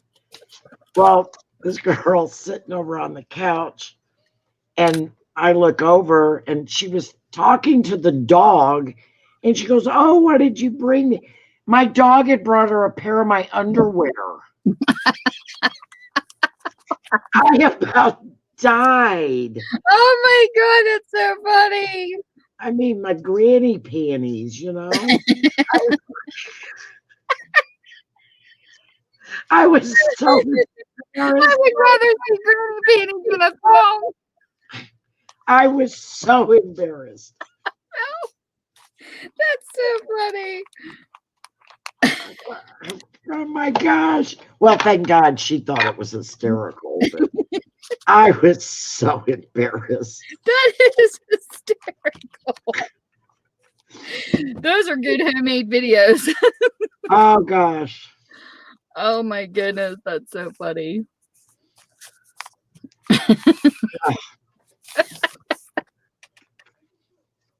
Oh my gosh. My girls were just talking the other day because my daughter has a cat named Ace. She's a black cat. She looks just like my Heather. And the kids named her Ace. Because she let them figure out what to name them. So I think the name's cute. But Jade comes out, she tells me, she says, "Mom," she said, "she's left me like 5 dead moles on the porch." And I said, "Jade, she loves you." And that's how they show it. She says, "But 7 of them." She left 7 moles dead on her porch. So we got to talking, and I told her, I said, "It's funny because at least your cats left you moles." I said, "What does it mean?" My cats used to go around the house, and because they were never indoor outdoor, they would kill ponytail clips. They would bring, the fluffy ones that are ruffled. They would bring those and lay them at our feet, or the little terry cloth ones. I was just like, I don't know what that means. I guess they loved us too. Oh, my cat used to leave us the tail and the head. Oh, geez. Oh, yeah. It was And my sister's cat must have really loved her because she had this big black cat named Snoopy. And I mean, he was like really filled out. Like he was a big cat. He left her a screech owl. I Oh told my, I told my daughter I wouldn't even want to see that fight because part of his ear was torn. I don't doubt it. I can't even imagine the fight that cat had to leave her a screech owl. Those screech owls are vicious. I said, your cat must have really loved you. Oh, it would always leave us the head and the tail. And it was Now, where like, we used to live where there was a wooded area. So sometimes my cats would go in our basement because there was like a trowel in the basement of water. And it was an old house. You know, it was built like the 2x4s were railroad ties. It was built back in the day. And we had like a water trowel that ran around the outside of it, and then it went down a hole, you know, of course, so we didn't get flooded. But my cats would bring snakes upstairs. That was always fun. I remember sitting in the dining room once, and my cat Callie, she was always on the back of my chair whenever I was on the computer, especially on camera, because people could see her tail on the back of my chair. And I remember Sandy. I remember her jumping at this magazine beside my feet. And I'm like, what the heck are you jumping at? And I kept telling her, I says, Callie, stop it. Here she was trying to protect me. My husband come home and he moved it, and there was a baby snake hidden under the magazine. oh She was no. jumping on it to let me know it was there. And I was like, oh my God, here I am yelling at the poor thing. And she was trying to protect me. My dog just caught a vole the other day, and this thing was huge. Which way am I going here? It was like this big, a vole. Oh my goodness. They remind me of their feet, remind me of platypuses. That's interesting. Well, I don't know if, I don't think Annie was trying to kill it. She was trying to play with it. And that thing was eating at her, and ooh. And I'm filming it. Oh, that's cool. Well, no, it was kind of, because she'd pick it up and then sling it. Aw. And I kept going, oh, I really kind of feel sorry for it. No. Well, they tear up your yard real bad, but Yeah. you know, you can walk across the yard and fall in a hole from where they've dug. But I found they brought in a little one day, she and the other dogs. I figured it was my daughter's dog who did it. And I thought somebody had pooped on the floor, and I went over to pick it up and got over there and went, oh my God, it's a critter. Oh no. Yeah, gotta love animals. At least Luna didn't put it in my bed. That's what she Oh my told me. goodness, that'd be awful. Oh, she does that to my daughter. She'll put it in the bed. And she'll wait till Brittany has put on clean sheets. The grossest thing that my dog's ever done since I've had her is we had her in a pen when it's cooler. We put two, because the metal pens with the doors on them were too small.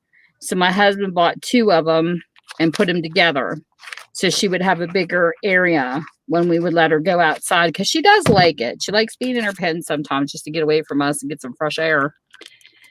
So on a cool day, we'll put her out there. We do have a box, like a doll box in there with like hay and stuff like that in case she wants it. But we didn't realize when we moved here, because we never had an animal outside, there's a rat problem here. And so when we would put her out, we would put out fresh water and a little bit of her food in case she got hungry. And because it depends on how long we leave her out. Sometimes it could be like when I was running the store, I would come down here. She's a medium dog, so she doesn't have to be taken out as often. She usually goes to the bathroom, I would say, approximately every 4 hours. to 6. So when I opened the store at 11, I would go up around 4 and take her out. If it was a cool day, I would leave her out from 4 to 7. If it was hot, then of course I would take her out to go to the bathroom, then bring her back in the house. But when I leave her out, I would put food out with her. Well, for some reason, the rats found her food. Oh yeah. So they were hiding under her dog box. My husband started setting up traps. So he took her out one night because we stopped putting food outside. We had to quit it because so we don't leave her out there as long now. We just bring her right back in, or we'll leave her out for like an hour with some water or something like that to get her some air, but we don't leave her out for 4 hours anymore because we got to have food for her. So he stopped doing it, and he was sitting in here. It was kind of like Caddyshack. He's in here laughing like, now you rats, you can't get her food, because he kept bringing her food in. He would leave it out for a little bit and then bring it in, is what he started to do, but the rats didn't leave. So next thing you know, I said, just don't do it at all. That way they'll just go away. So what's he do? He brings her bowl. He was bringing it in the house, and he's doing all this he. Well, one of them got in the house. It came under, I think, one of the doors, or somehow down here in my bookstore. And I could see where it squeezed under the door, because even though rats are huge, there can't be a gap this big under my door. They have collapsible bones. We did a lot of reading. And it squished itself under my door and found her food dish in the house. And I saw the mudslide. So wherever it came from, it had to be really muddy. It had to come from underground. We still can't figure out how this rat got in the house. So we decided to set up traps. So he set up traps. Well, then one night he caught like 3 or 4 of them, and they were gone. And of course he got rid of them. And then one night he walked outside with Rainey to take her out, and there was one rat he saw run around the house. Well, didn't see that there was another one. My dog is part Staffordshire Bull Terrier, which is kind of like the pit bull line, and she is part lab. So she has the lab features, but she also has that V face sometimes. You just got to be in front of her to see it. She got a hold of that rat, and I'm telling you, my husband said it was a matter of seconds. He said he didn't even have a chance to get it off of her. You could hear it squealing as she just chomped it in one bite. It was gone. He said, now you see it, now you don't. And she ate it. Yeah. So we were worried, because I talked to some neighbors here, and they told me that there's always been a rat problem. I go, well, I never heard of it. It's the first time we ever heard of it, and even seen them since we lived up here. And because we put our garbage out the night before and stuff, we don't leave nothing set out here. And so we were afraid. I told him, I said, please don't poison them, because if you poison them and a dog or animal eats them, it could kill them. So my neighbors were saying they usually don't, because there's a lot of animals, animal owners around here, and that's why they don't poison them like that. So, but we did get rid of them. Thank God. But I had to scrub down here, and I had all my boxes, my books were in totes, because I was always afraid they would try to eat my books and make nests out of. A bookstore is not a place you want to have a rat or a mouse, for sure. Oh no. But we had to work at it, but we finally got rid of them, and we haven't seen them since, because we have a kind of like a back garage too. We always keep the floors swept up, because that's like the main way to find out if you still have them, is if they're going to the bathroom anywhere. But it's interesting about rats, because they hug the walls. Like, we were trying to figure out how they come in. And even though there's a couple lines down here, the holes where water drains, because we have a pipe that runs off of our furnace that drains down in from our air conditioning and stuff. But my husband had buckets with bricks on them, and they never moved. So we still haven't figured out how they got in the house in the first place. But I told him, I said, you're sitting up here going hee and laughing at him, and they found her food in the house. I said, so they got around you, and they're having the last laugh. It's make me remind me of that guy in Caddyshack. But I thank God they're gone, because gosh, any infestations of anything drives me nuts. But we've had a battle with ants since we've been here. a battle rat since we've been here. And then this year so far, we've had to fight carpenter bees. Now, my daughter said somebody told her about a homemade remedy and she decided to try it, you know, instead of paying a person to come out and spray. They decided to try it. They say if you take a brown paper lunch bag and you puff it up and you tie it up, carpenter bees will go away. And she said, Mom, I was skeptical. She said, but I did it. She says, we did it with 2 lunch bags and hung it in different places, and we have not seen carpenter bees since. They left. She said, I don't know if they think it's a hornet's nest or some other kind of nest, but they left. And then my husband, of course, he sprayed. So far, we have not seen them back, but they're bad. They look like huge bumblebees. Oh, we've got them here. Oh, they're horrible here. So I can't wait for the ants to come back too, because I usually battle them too. But for some reason, since my dishwasher is broken, this is what I find interesting. I haven't seen them yet this year. When we had our dishwasher and we would, you know, rinse off the dishes and stick them in the dishwasher before we run them, it seemed like that's what drew the ants for some reason. So I don't know how they were getting up here from the dishwasher, but I haven't seen any yet this year. So I don't know. Don't know. Oh gosh, I've seen walking stick, nest of praying mantis just hatched. Oh, I haven't seen walking sticks in ages. We get them here.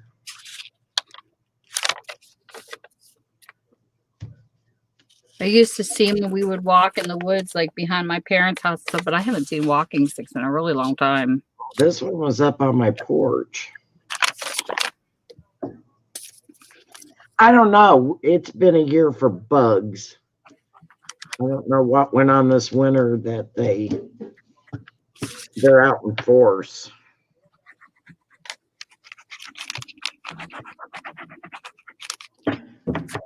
I don't have anything near me, Tammy.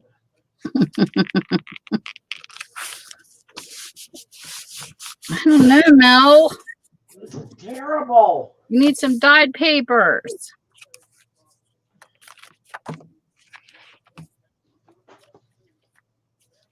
Well, I've got coffee dyed.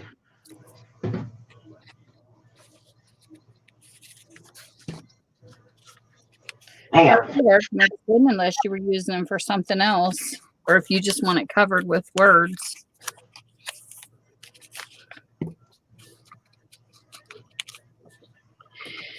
Okay, so this is the front. This was a Reader's Digest. Pegasus was asking me what I was doing to this book. This was a book that never sold. So I had went and I used one of my little fabric tags I made, and I put my story on it. And this is wallpaper from the Dollar Tree that I just cut out because I like rippling as I go along. And I put it on the front and the back. And this is an altar book where you tear out so many pages and you rebuild it back up. And I will not create an alligator mouth with this, so there will be not a lot of embellishing places. Usually in books like this, I might put like a couple pockets in it or a couple side tucks or something like that, but I don't overload it with stuff. Signatures I'll do more, but this one I won't. So what I'm doing is I counted how many pages, not, you know, I don't do just the front and back because there's more than that, because a lot of books have pages that aren't numbered. So I go in and I count them all.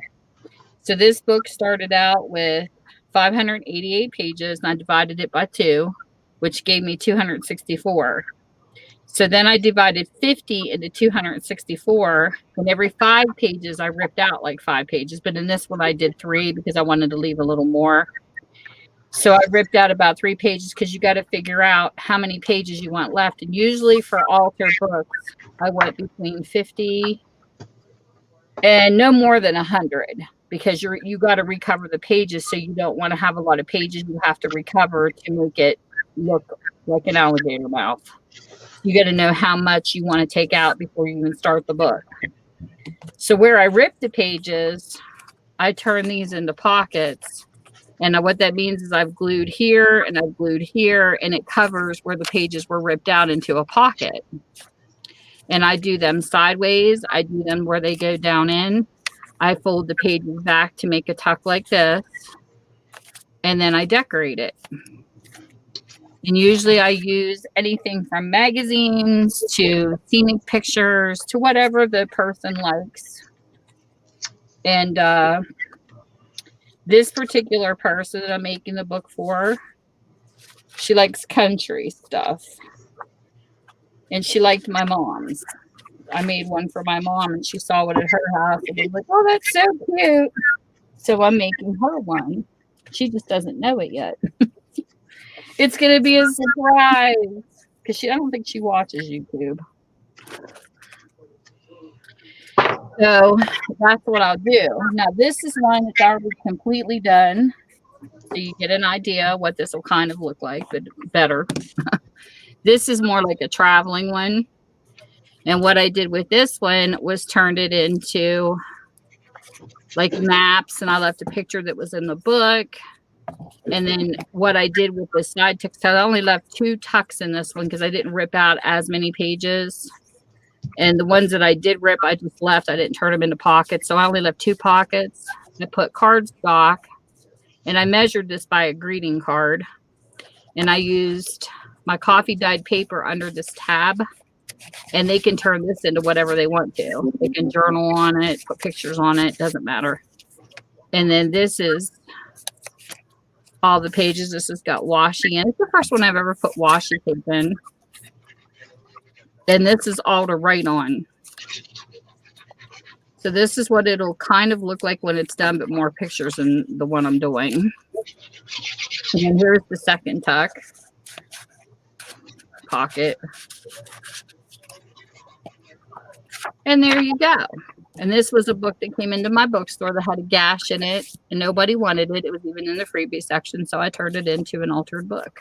A person could take this on vacation with them and do whatever they want. And these are my favorite ones to make because I do enjoy them. I really do. And I actually have one that I kept and used for myself, and I love it because I fell in love with it as I was making it. And then for people who are new to junk journaling, this is my Study Fun Time mail, and this one's signatured. This has got 2 signatures in it. And what I've been doing with this one is anytime I go to a sale or I buy off of someone and they turn out to be one of my favorite crafters, they go into this book. And I create a page for each person. Then I put their business cards in here. So that way, if I need to refer to where they're at, I can skip into it. And I got lots of pages I can fill in this one. Where's mine? I haven't got anything you made yet. Oh, that I made. Yes, like this is Michelle's, our favorite Scotty girl. Okay. I did this piece for her. She made a horse journal for me that I bought off of her that was custom. And she reminds me of a shabby grunge. So I put in, she likes her Paris. So I put that in one of the tickets I bought off of her sales. And I grunged this piece of lace up because she likes her grunge. And then this paper reminded me, it's a wallpaper, reminded me kind of a shabby chic, and she likes her pink. So I put this in for, and I might add something here later. I don't know, because you can always add to it if you want to. And then this here is my Pearly Poo page for Pearl. This says, it takes hands to build a house, but only hearts can build a home. I love her stories about her and Liam. So that's where that came from. And then I stamped and put a little pearly looking button for Pearl. And I just think it's cute. So that's what I do. So I have a page for specific people. And this is Carehart. I love her page. This was stuff I bought at her sale. I actually have a journal she made upstairs that I haven't used yet. And this was stuff that was at her sale and reminded me of her. And then here's her business card at the bottom that I turned into a tuck. And these were stuff I bought at the Defy. I think they're having an auction this Saturday. But in JD, of course, I bought, first journal I bought from Australia was from her. And we have the favorite color blue. So there's Uni Desiree. Here's Patty Lang's page. These are things I bought off of Patty when I used to shop at her sales. And then here's from Amy. We love our Amy paper. And this is all, she loves Halloween. So I kind of gave her a darker feature for her page. Darkwood Sanctuary. And then here's my Katie's Tribe of Five page. She reminds me of a whimsical type person. These were things I got off of her sale. And I do have items she made in my cat book. And then this is Rosie's Crafty Shack. I like Rosie. And she's always got pink. So I had to do her page in pink. And these were things I bought off of her sale. And then here's Maddie and Madison. She made this card and I bought it off of one of her sales and turned it into. And then there's their business card and calendar. And that's it so far. These are the things Katie made that I bought off of her sale. Hold on, I'll show you. It's in my cat book. She does the cutest things with the large note cards. So Katie's Tribe of Five made this. Look how cute that is. That is cute. That side tuck. And she put little metal corners on it. I miss her sales since she changed days on me. I can't go to her sales on Wednesdays. And then here's another thing Katie made. I love her homemade stuff. I know she doesn't have a lot of time to do homemade stuff like she used to, but I like her stuff. She's very crafty. This was something I bought off at Katie's sale too. I had that fabric and I ran the mesh over top of it and turned that into a pocket.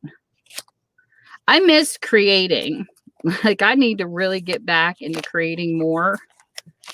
I haven't done my poor Etsy shop because I've been concentrating so much on my bookstore. My poor Etsy shop's empty.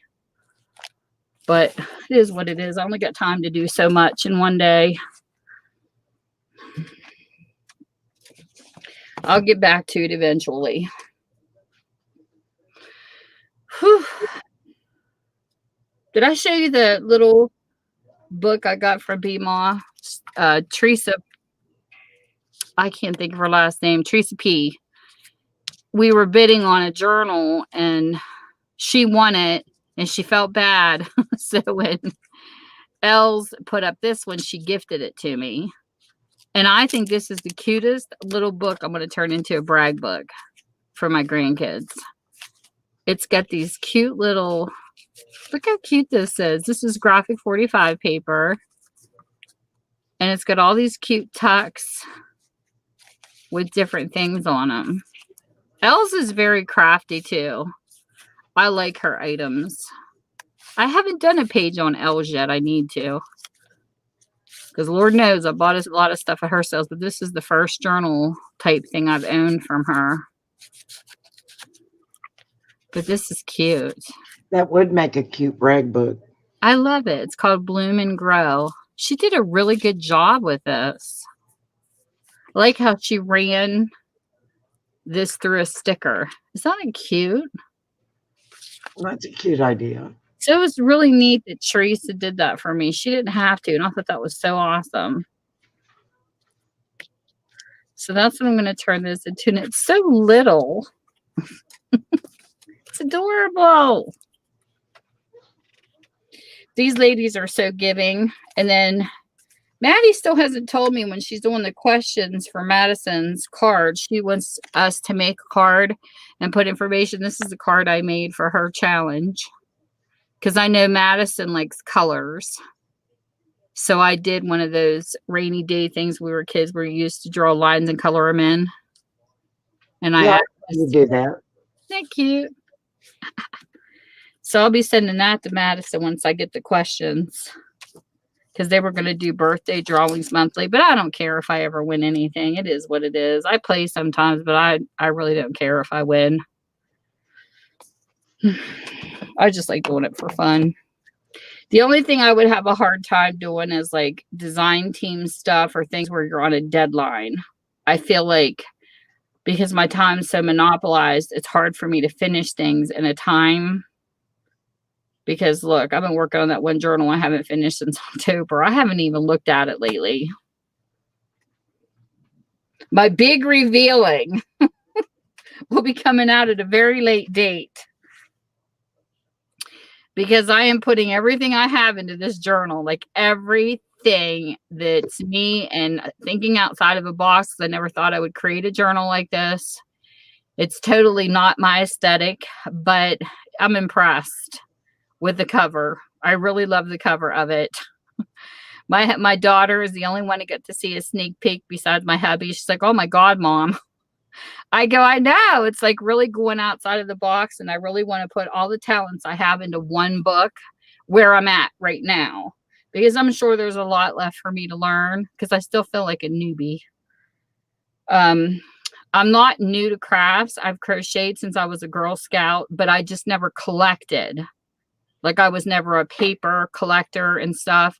So like all the sales I've been to, I'm not one of those craft people who, you know, you look online and you see some of these people, it's been in it for years, that has drawers to ceiling types. I'm not even close to that.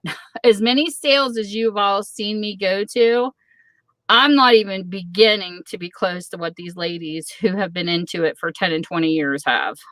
I am still a newbie. You know, you see people say, "Oh, I have 5 sets of the same thing of this," or I don't. I'm still new at it. Even though you see my Sunny Fun Time mails, you got to think every Sunny Fun Time mail I have ever done on YouTube, that is all the crafts I have. Like I started collecting on YouTube. So that's everything. Like when I was buying off of Patty, I was filling up in Mel. I got vintage. I was filling up my vintage stuff. Buying off of Maddie, I'm filling up the newer stuff. But that's it. Like that's all I have is crafting supplies. Because when I came to YouTube, I literally had just a bag of yarn, a hook from a hook rug, and 2 crochet hooks. That's all I had when I started YouTube in 2017. I started as a makeup channel.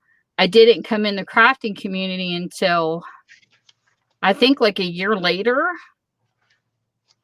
And so from then on, when you go down my Sunny Fun Time list, that's all I had. That's it. And I hit Hobby Lobby once. I've hit Joann's more times to collect things here and there. And I have been to Tuesday Morning once because we don't have that near my house. I have to travel to go to those stores. The closest store I have, we don't have a Michael's here either. The closest store we had was a Pacaton that closed. I went there once. And Joann's is a small store, but they're very pricey.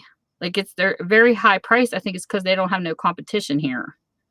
So, and I haven't bought a lot from Joann's.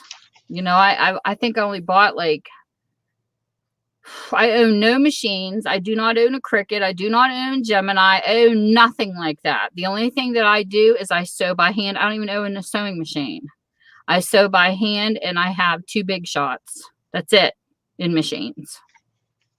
So I'm a new crafter. Compared to what people think, I'm still a newbie. So I think it's funny when people are saying, "You're buying everything," or "You're being greedy." No, I'm not, because I was starting with nothing. Now that I'm starting to build up a stash, it's getting a little easier because I'm taking, like, I'm not crafting with it just yet. Some of it I do. But for the most part, it was just to build up a crafting, you know, place in, because my bookstore is, I'm moving books out. I'm organizing it into a craft room. So all my bookshelves are going to have baskets and things like that. So right now I'm not going to craft the stuff because I'm just trying to build up an inventory to craft with. And I'm doing good. I mean, I have all of my, you know, paper lines in a pile laying on a shelf. I have baskets that I bought that I'm starting to put cards and ephemera and stuff like that in. Like, I'm really building my craft room as I go along. And believe me, I'm far from finished. But in the meantime, I would say the one area I'm good in right now that I don't really buy a lot of right this minute is dies for my die cut machine. I did hit a couple, well, quite a few places for dies. And I do have a really nice stash of dies. That's where I could say I have like the most. Then my second most would be my papers. I'm getting there.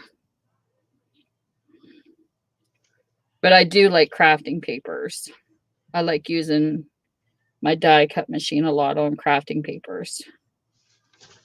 And another thing I like to use too is cereal boxes, cracker, certain thicknesses and certain, not all boxes, just certain types of boxes. I like recycling them into die cuts because I think they can take some really flimsy paper and make them stiffer. So, and I like cardstock, and I really love craft paper. Craft paper, I have to say, is one of my favorites to buy. Just the brown craft paper. I've created ACT cards with them and all kinds of fun stuff. So, but anyways, give me 1 second. I'll be right back. Go check on Puppy.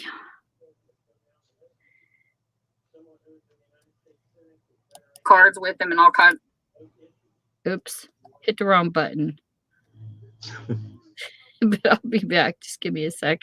So Mel gets to talk to you. No. Mel's sitting here. Words and Music by J. Crap Baker. Who would ever name their child that? I'm not lying.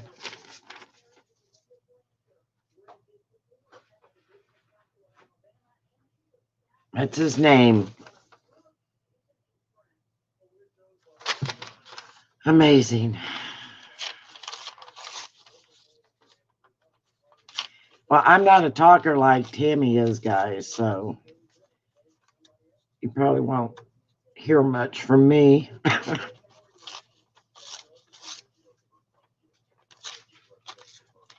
Except the sound of tearing paper.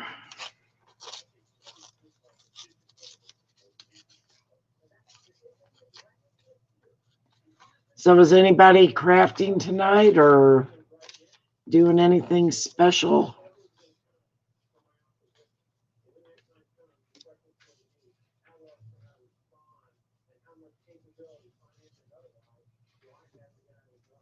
Is anybody even here?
I really don't know what to talk about. I haven't been out and about much lately.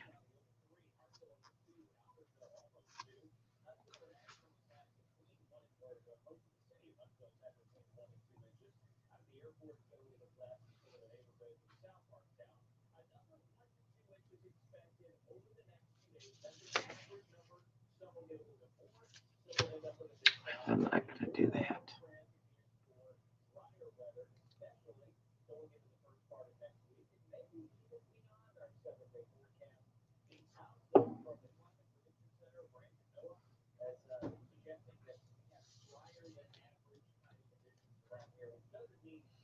She left me alone, Steve,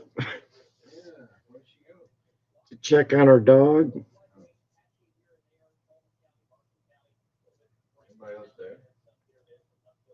Oh, nobody's typing.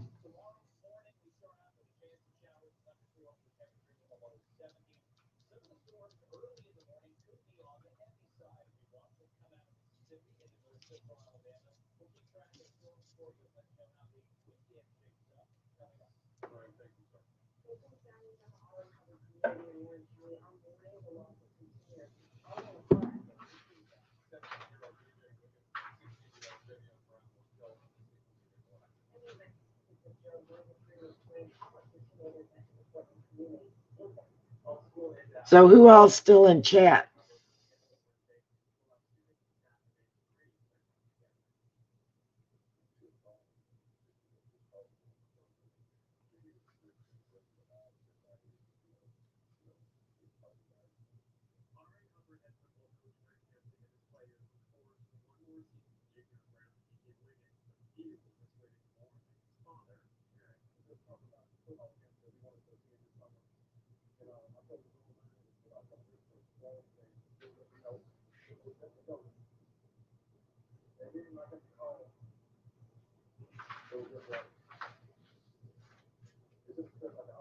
I think she lost her dog. I don't know where she took off. No, I'm being cute.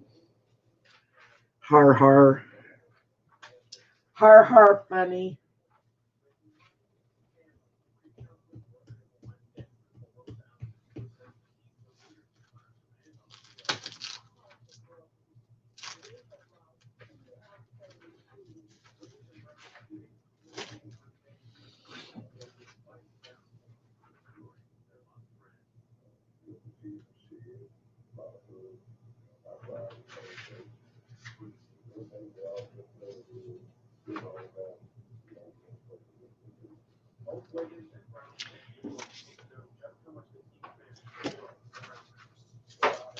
I think I should have started with a smaller piece of paper to collage,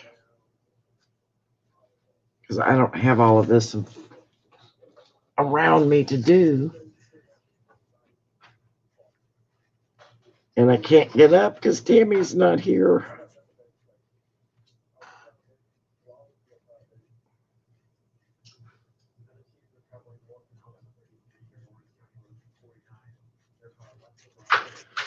Oh.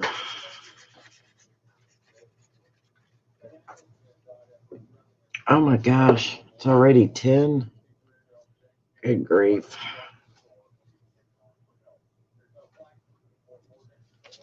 Good grief.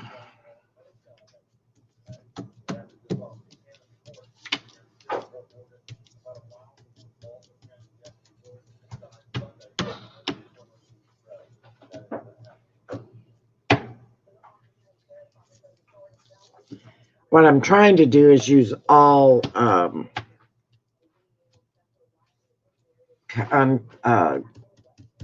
non-copyrighted stuff so that I can make copies. And all my stuff is not by me.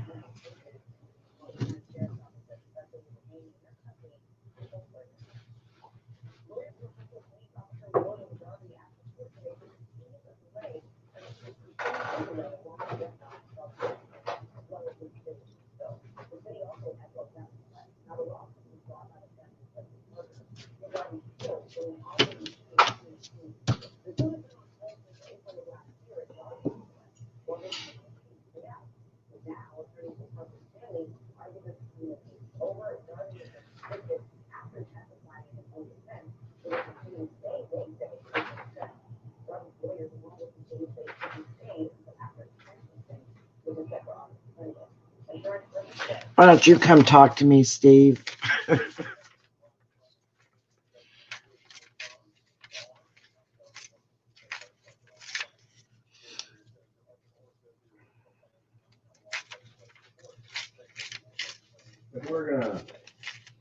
It's a collage, I guess. I didn't have anything else to do. by the time I got the desk cleaned off and all that good stuff.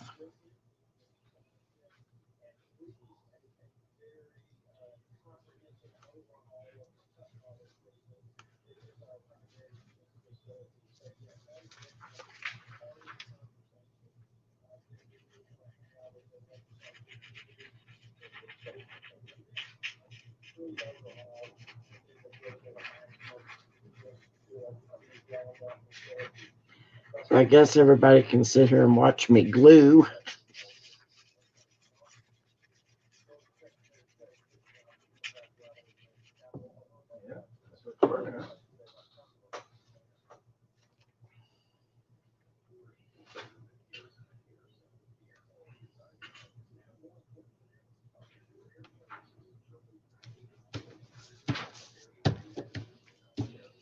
I need to get some my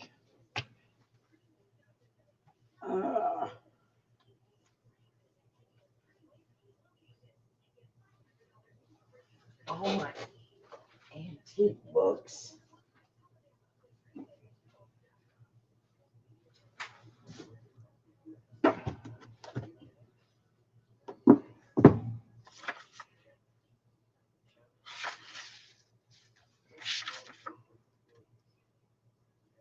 Oh, that one's 49. I can't use it.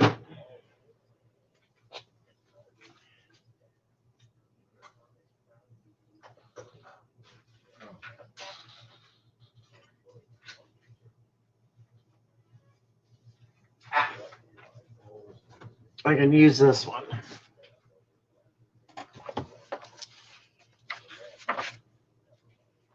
Oh, no, no, no, no, no.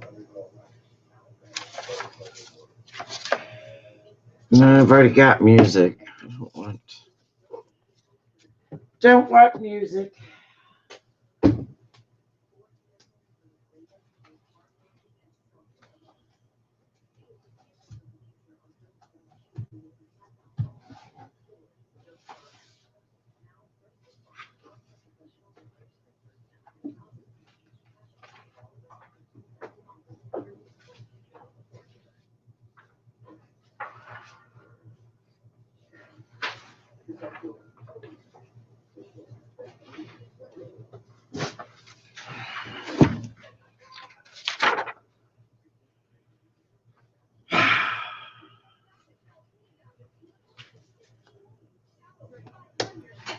Alrighty.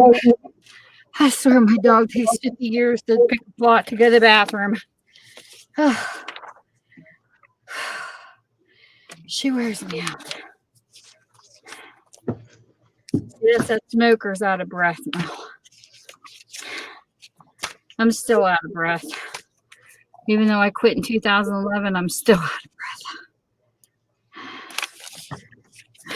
breath. Well, you could have COPD. I don't know. My doctor always acts like I'm fine every time I go in. So I just gave up going in.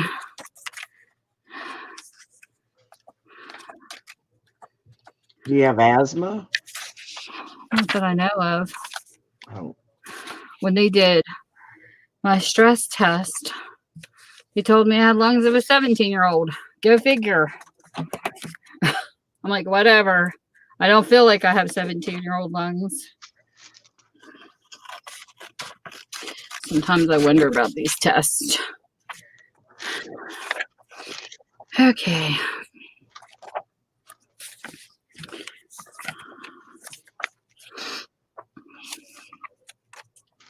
This is where the fun part comes in, where you get to pick the pictures.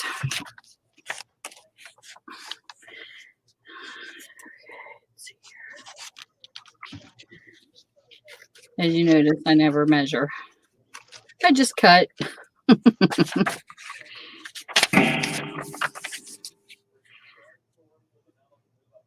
And sometimes not too straight. Take a little bit more off of this. And my goal is, in an altered book, is to give you as much rating space and cuteness as possible, or prettiness, of something to look at. So I'll leave this up here bare so you can write around the picture. That's what I like doing with these type of books.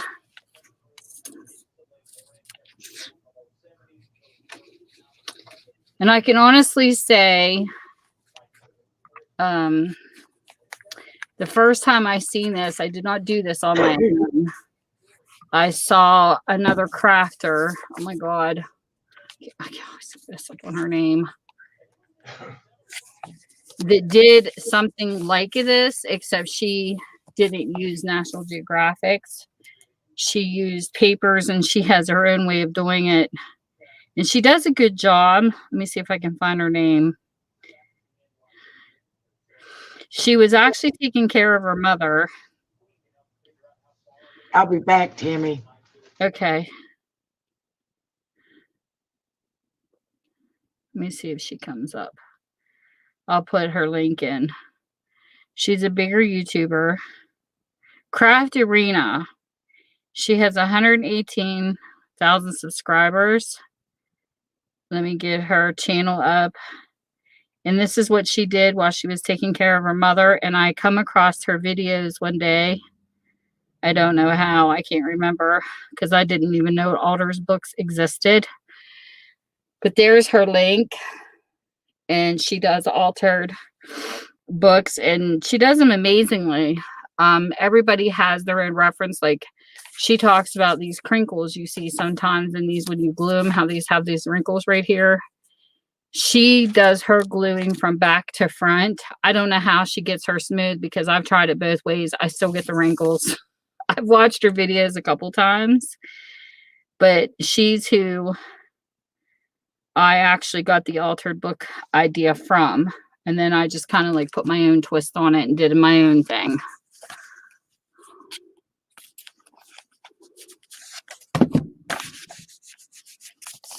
But her books are really pretty. She comes out, hers are so smooth and perfect looking. Mine aren't. But that's okay. I'm happy with them.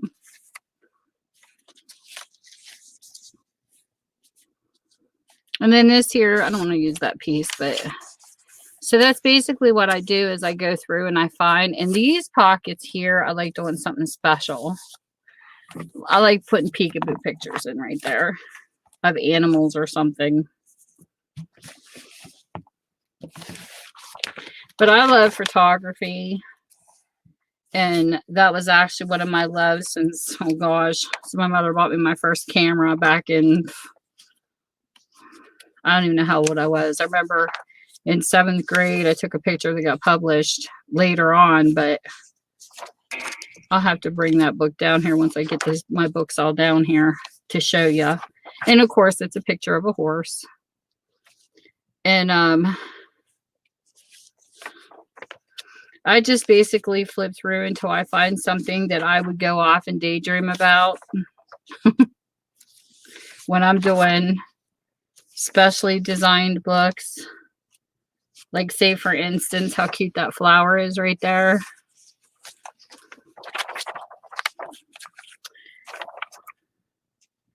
And I just look for fun things that I would go off and daydream while I'm writing.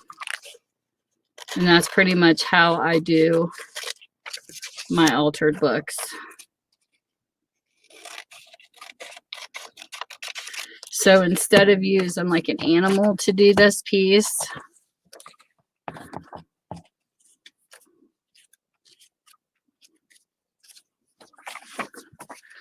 we can do a flower and just set it right there. I tried to do it just to cover the words. And like I said, I don't measure. So this is pretty much how I do it. I just go and clip it a little bit with the scissors. And then I cut. And then I come back and look at it again. And it fits perfect right there. So there's a peekaboo flower picture. Sometimes it could be an animal's face. And I'll set that right there and I'll glue it. But when I'm done, these books are really they're a lot of work. Like, I don't know how to explain it. I've done signatures, and I've done one that was um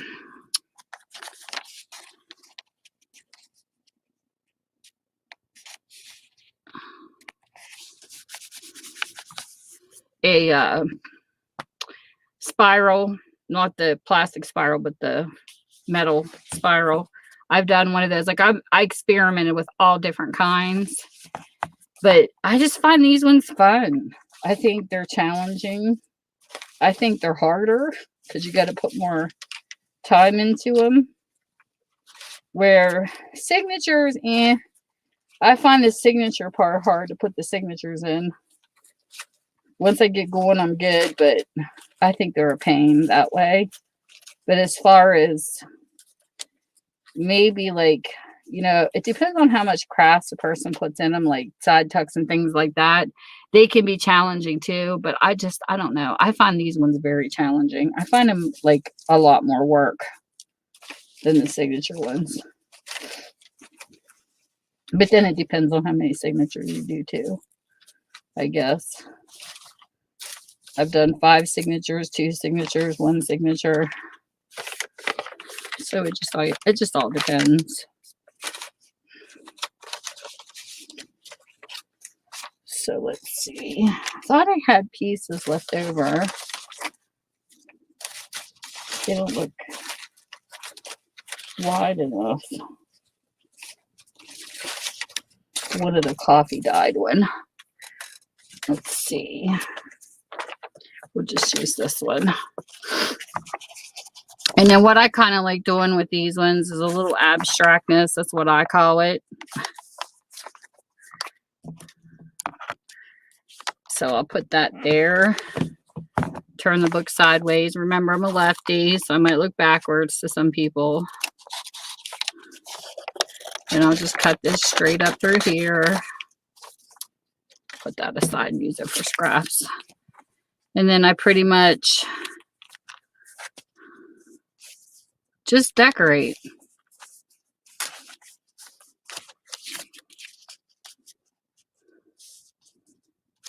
Look at it like this because it's more grungy side. Then I just glue it there.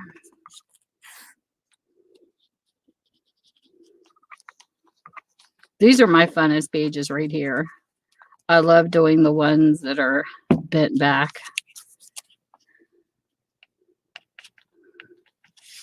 Because I think they're fun to decorate.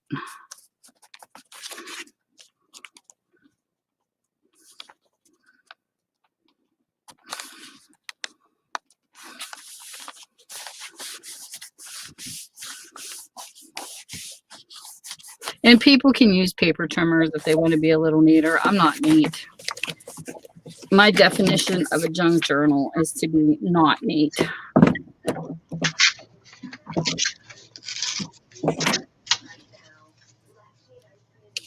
Okay. Then we'll find a little picture to go onto the bottom of this. It looks pretty.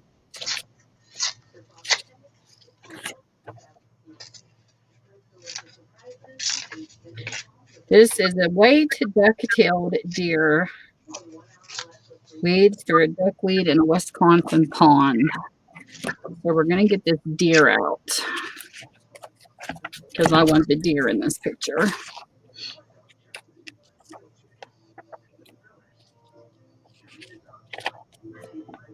I love deer. Me too.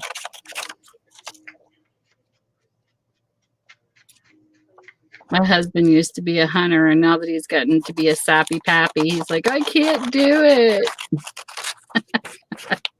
He looks and he sees Bambi. He's funny.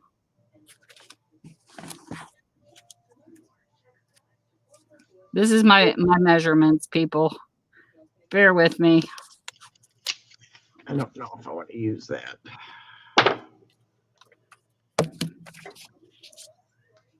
And sometimes I will take the tip of this and tuck it under the flap if it's not quite glued down. Let me see here. This one might be glued. I might not be able to do it to that one, but that's okay. I do it over top or under just to give the page character. And that's what this page will look like. And I know the woman that I'm making this for, she loves looking out her window at a lot of wildlife. So that's going to be a little bit of my concentration on her book. I actually adore doing custom made over trying to guess, because it's easier when you know what a person likes versus what they don't. But look how cute that page is. To me, that's an abstract art page. I like it. Person could run washi across there if they want to. I'm going to leave it just like that because I think it gives it character. I don't care if it's not even. So that page is done. And we move on to the next. I think the hardest thing about an altered is just finding the pieces. Oh, I like this. There's a dragonfly. Oh, I love dragonflies. I know where this is going to go.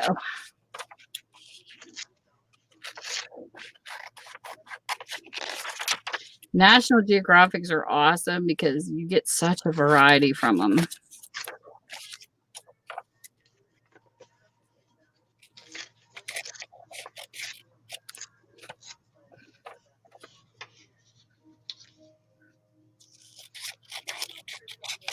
I can never be a crafter that measures.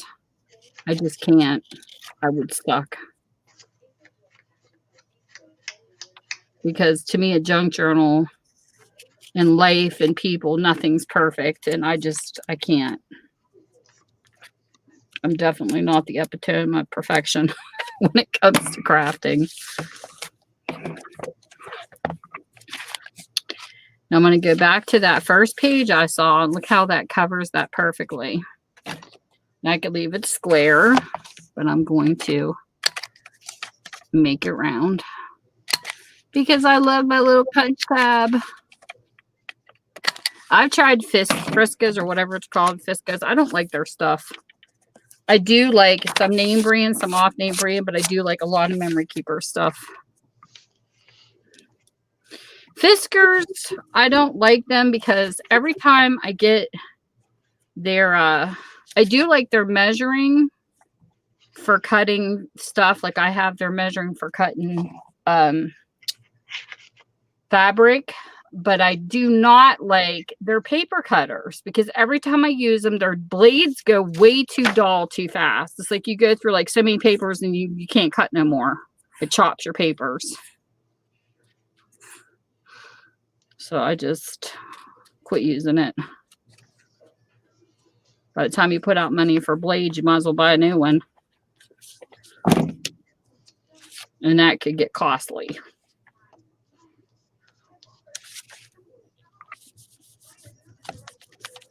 So that looks cute right there. And when she gets this, she can write around it. Now my mom's, what I did for hers, of course I know my mom better. She loves canning jars. She loves everything about 4th of July. She decorates. Heck, she even decorates her duck on her porch. So I put in a 4th of July page. I put in like jar pages, plant pages, because she loves to grow her plants. I put in a section of faith because she definitely loves her church. So she had a place that she could go and put some of her favorite scriptures or prayers or whatever she wanted to put in it. And then there's plenty of storage in these type of books to hide things. Like if you have receipts or letters from friends, or you kind of, you make it your journal. The strawberry page here, I'm going to leave it as is because I just think those strawberries are cute. And this, sometimes you go through a book and you'll see pictures and sayings or poems. I leave them and just go around them as part of the book. I have a book appreciation. Maybe that's why I didn't use bookstore, huh? Maybe.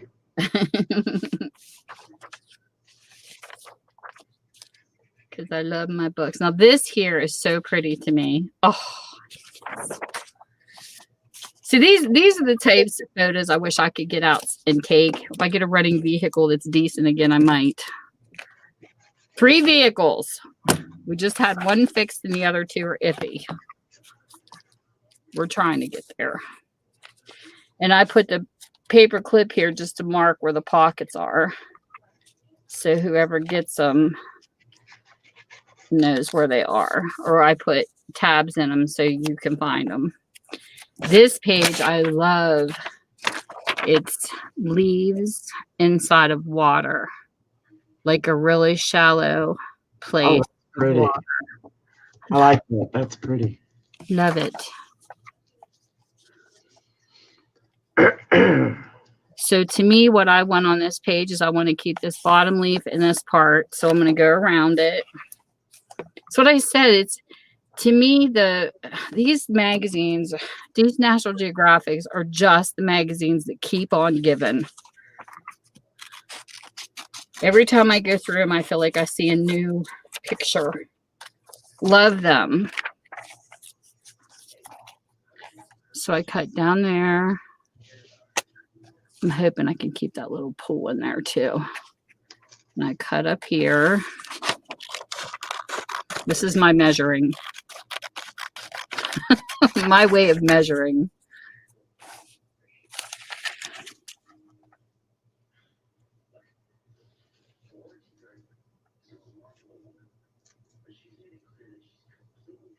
Sometimes it does, Sandy, it does. I think it's a lot depends on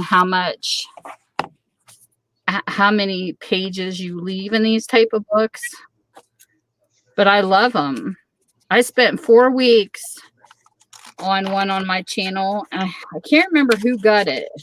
It's either Heather or Karen Porter, one of them. They went after it in an auction, one of my altered books, and it's really unbelievable that people want to buy your stuff. You know what I mean? Like I'm shocked every time someone wants to buy one of my journals. But I'm happy that it's going to a home. I just wish that sometimes when these ladies get them, that they show how they put their own touches on them. Like I want somebody to take my journal and make it theirs and show what they do with it. That's why I like doing flip throughs at the end of the year. So people that I buy off of can see what I do with their journals. Because I just don't want to sell it and then not see it again. Look how pretty that turned out. It kept the little whirlpool thingy that I like the little drip, the leaves, and then the one leaf down here in the ice. I love that picture. And it's hard when you create these because when you do them and you like something, it's like, oh, do I want to let it go? But I know I gotta. Because they're one of a kind and it's a lot of work. So I can understand if some people want to hang on to their own work and pet it for a little bit before they release them. I totally get it. Because this is a picture I would put in my own journal. And when you put your own taste into it, it makes it hard to let go of them sometimes.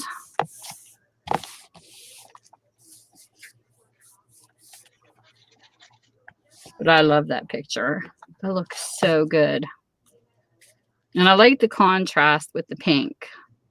Because this is more like a gray and flatter color. Where this gives it some spunk.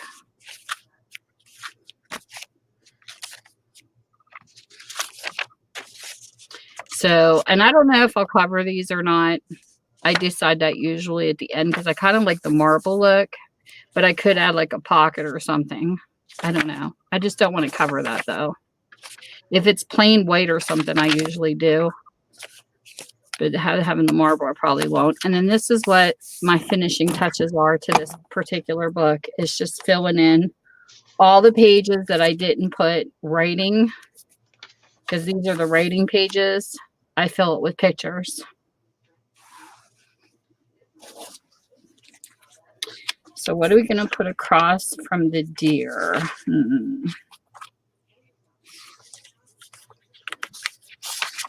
And I'm teaching my granddaughters right now when I go over there on Mondays. I'm teaching them the glue part, and we are using National Geographics. I taught them last week how to do a pocket out of a picture.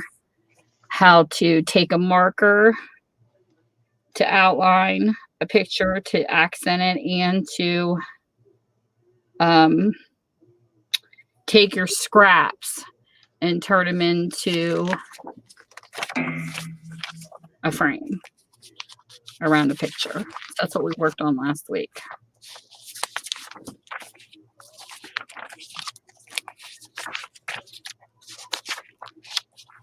I let them pick the subjects. Like, I think next week Kylie picked dogs, and then Layla picked houses after that. And then like they pick the categories, and then I come home and try to find them. My daughter tries to find them in her magazine laying around. And then we come together and glue.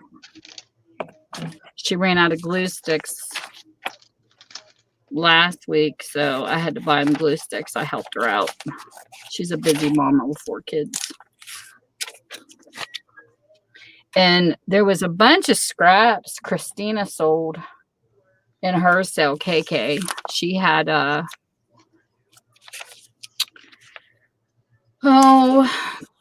I think it was the Disney princesses and unicorns, and see, they're into all that kind of stuff. I'm not, but except the Disney princess, I did do a page for them. But I'm not a unicorn person, but because they are, I pick up some stuff when I see people sell their scraps off, and we use them. We did some glue book pages with them because I think of my granddaughters too when I'm purchasing. So I don't always just buy myself stuff. And I'm working on like 7 Happy Meals right now. So yeah, there's that.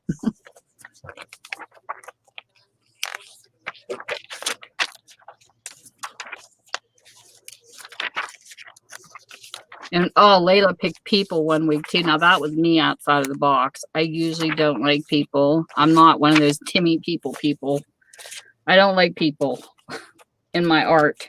I don't know why. I just not really much of a people person, but she made me think outside of the box when she picked people.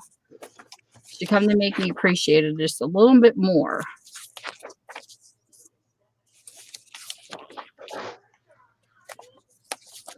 As a crafter, though, I love watching other people's taste and what they do with them, though. I think that's fascinating. Just because I don't use people, I don't expect other people not to use people. I like it when they use people.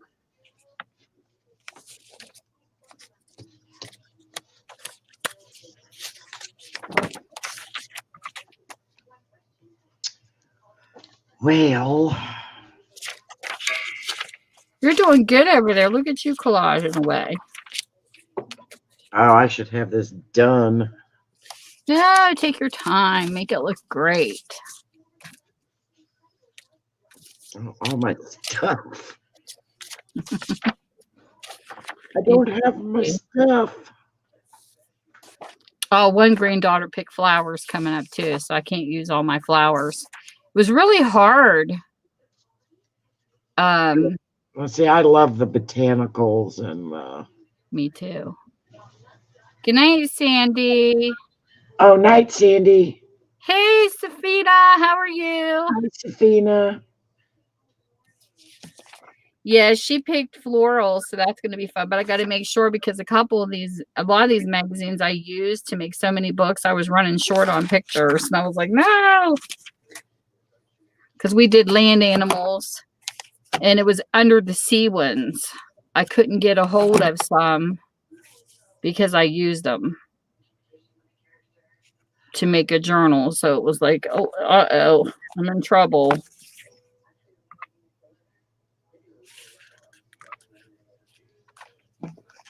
Because I have a bunch of National Geographics, but I've been through a lot of them too.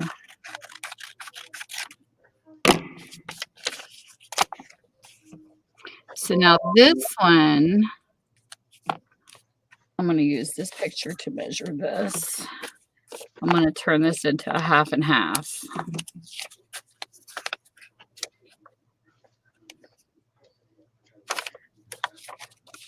So I'm going to use the width of this picture.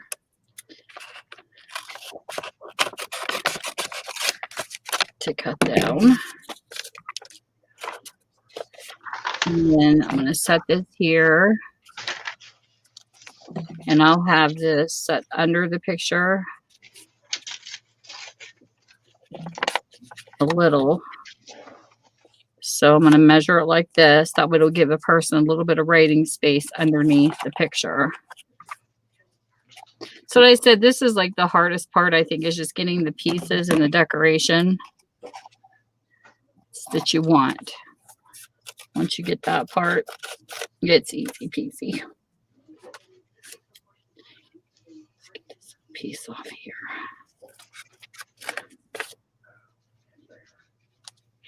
Okay, so what I'm going to do is this backwards. I'm going to glue this one on first. Because I like being backwards. The lefties too.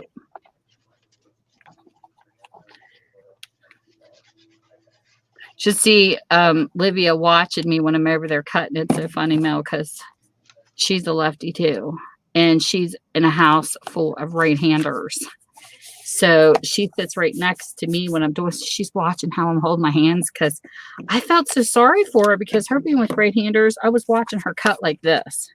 She had her scissors and was cutting down. I'm like, Liv, what are you doing? So I had to teach her to hold her scissors this way as a left-hander because she was all over the place. I was afraid. I told Jay her arm looks deformed.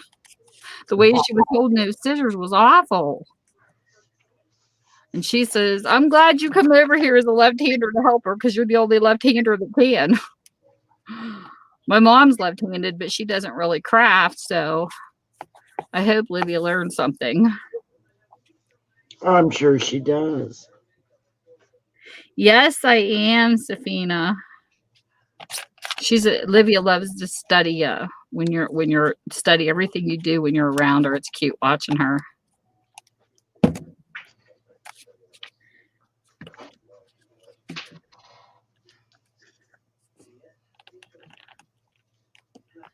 She watching the kids craft. What I like is the ideas they stick in and like what was it she took pages with words and she cut them in little squares and nobody showed her this. She just did it. And you know how like you make the corner tabs for your pictures? She did them in squares of words and then put them down as tabs. And I told Jay that's really interesting because, you know, they have their own style as you watch them. And I was impressed. I was like, she's picking up on some things. And then Layla, what the heck did she do? She did something that was different too. I'll have to think about it. But I was like, that was cute too. So it's cool to be able to see them and then point out the things that they do different. Now, Kylie was hysterical. She's 3. She just turned 3. She was gluing the pictures on backwards. She put the glue on the picture and faced the picture down to the book. Now that was funny. Oh. Jade's like, no, you got to turn the picture over. But, you know, just to watch her learn, it's just so cute. She gives that look like, what did I do now, Mom? Oh. It's so funny. But you can show them without, you know, in a correct way without being vicious, you know, just let her know. And then she's like, okay. She's so cute. Kylie's such a cutie. I told Jade she's going to have her hands full. She's got blonde hair with blue eyes. Oh, goodness. Yeah, she's a cutie patootie. Layla's her little mommy. Layla's funny how she fusses over her baby sister. You ask them what they want to be when they grow up. Livia wants to be everything. She tells you, I want to play the piano. I'm going to play the guitar. I'm going to do gymnastics. She's everything. One of my grandsons says he's going to be a fireman scientist. And then Layla just says, I'm going to be a mom. Oh, I love it though. It's cute.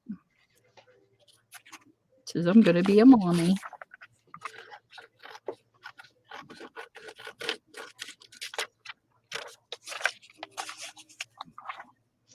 She fusses over Kylie like there's no tomorrow. It's so cute. she'll probably be a very good mommy. She is. Kylie, Jade says it's funny because she doesn't want to stay anywhere unless Layla comes with her. It's just so cute.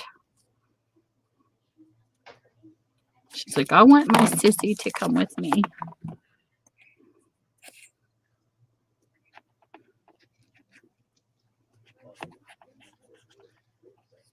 I finished your journal, Safina. I did Valentine's Day one this year. And I did, I'm starting in the very first one I bought off of Etsy, off of Luna Crafts. It was really cute with music. The one that she only charged like $26 for, when you see other people charging like $60, $70, $100 for, she charged 20 something. I couldn't afford that at the time. So I bought it and I love it. I'm finally writing in it. I just need to sit down and go through every single journal that I bought and look at what I liked about it. And what I'm going to do is take those ideas to learn how to do the ephemera part. The ephemera part of a journal is my weakness. I have no problem getting the pages together. I have no problem putting in what I want to put in that way. Like fabrics and all that stuff's easy. What comes harder to me is how I want to decorate it without over decorating it, but also putting some of my favorite things in and styles. So that's what I'm going to be working on with this journal that I've been working on since October. I don't know when it'll be done because I haven't really sat down. I have thoughts that goes through my mind at night of things that I want to try with it. And I did definitely do some new things I've never done. So far, I'm really liking it. I can't wait to show it to everybody because it blows my mind every time I look at it, thinking this came from me. Because I do. I really like it. Well, we want to see it. When I get it done, now it's going to take forever. But it's like, to other people, it might not be the big spectacular. To me, it's spectacular. And I'm going to show the parts, if I remember by then when it gets done, where I got the items I got. Because a lot of stuff I got at sales from certain people, I remember who they were, is going into it. And it's nice because it's like, I feel like the crafting community is with me when I'm creating it because I'm using their pieces in it. So I'm excited. But we'll see. We'll see what everybody else says when it's revealed. And this is the first one I've ever given a name to. And I'm going to take the name of the book with the definition and put it in it somewhere. To figure out how yet, but I'll get to that point when it comes. But it has a name. First one I've ever named.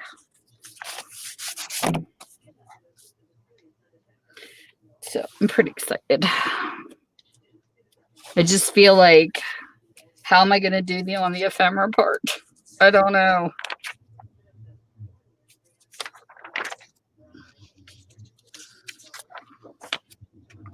I'm nervous about that part of it because that's my weakness. I'm so used to journals being like straight up and down and having pictures now and then, or maybe like a light coloring in the background with lines. Like, I'm not used to all this crafty stuff added to my journals. Maybe like a pocket or two, but I mean like tucks with stuff in them. I'm not used to all that.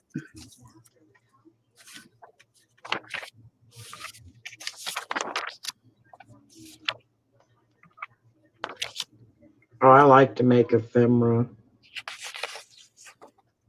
I like watching people make ephemera. enjoy it. I like looking at the journals I bought with ephemera. I'm just not strong on it because I know like quite a lot of my journals people have sewed in and things, you know, done fancy things. I don't own a sewing machine, so everything you see is not going to be like you see online. Unless you like glue and stuff like that. Now I have thought about maybe hand sewing some stuff and maybe putting it in it. I'm not sure. I'll just go as I go along. This book's not easy. Matching the colors has been probably the hardest thing that I've had to do in this book, but we'll see. I'm beginning to wonder if someone on YouTube isn't colorblind or doing these cameras we have, because it kills me on how many sales I've been in and purple shows up as blue and blue is purple. It makes me wonder whoever created the lenses or however you determine the colors, if they're not colorblind. I thought about that many times because it happens on a lot of sales. It does it to me all the time. Like, I can't believe how my purple looks blue. It kills me because it's like a really bright purple. But when I look on YouTube, it looks like a navy blue. It's like, what the heck? Well, I know you can go in and calibrate. Even I like have, but it never comes out right. It's weird. Because even with your Logitech, it can go by what your monitor. You can define it. I still think it's possible that somebody could be colorblind. Because I don't have any problems with any colors but them too. I just find that weird. Like it doesn't like purple.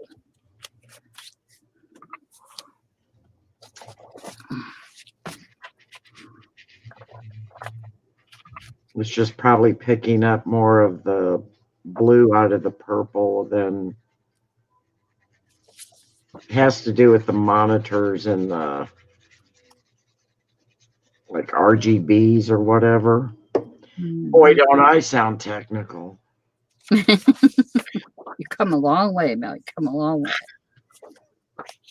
You should have seen me try to teach my mom. Oh my goodness. And I come to find out she was afraid to touch the keyboard because her first was the grandkids helping her with the laptop, and they never told her, hey, the keys are closer. You're just going to have to be more careful about your fingers. Just be lighter on the keys. And they didn't take the time with her, and she was petrified of that freaking keyboard. So I told her, I said, Mom, I got to thinking about it, and I did a little research, and I thought, how about we get you a different laptop with the touch screen? Because she has no problem whatsoever going on her phone and texting, and everything's on the screen. So, you don't have the keys on your phone. You have them, but you know what I mean? They're part of your screen. And I said, well, we're just going to try this way. So she told me, she says, well, since you're helping me, she says, I'll go ahead and because she knew I needed a new laptop at the time. She says, I'll buy you one if you help me. I go, okay, that's a good deal. So she put it on her bill. I mean, I paid for it though. I told her, I said, I'll reimburse you the money, but you can charge it on your card since we're ordering it together. So I waited till HP had, I think it was like a Cyber Monday sale. And I went in and I picked her out a really nice one. And I said, what actually do you want to do on it? And, she gave me some ideas. And then I told them what I was looking for. And then I got, mine that I'm using right now. And, I got my HP Envy that's upstairs. I bought a desktop, not a laptop.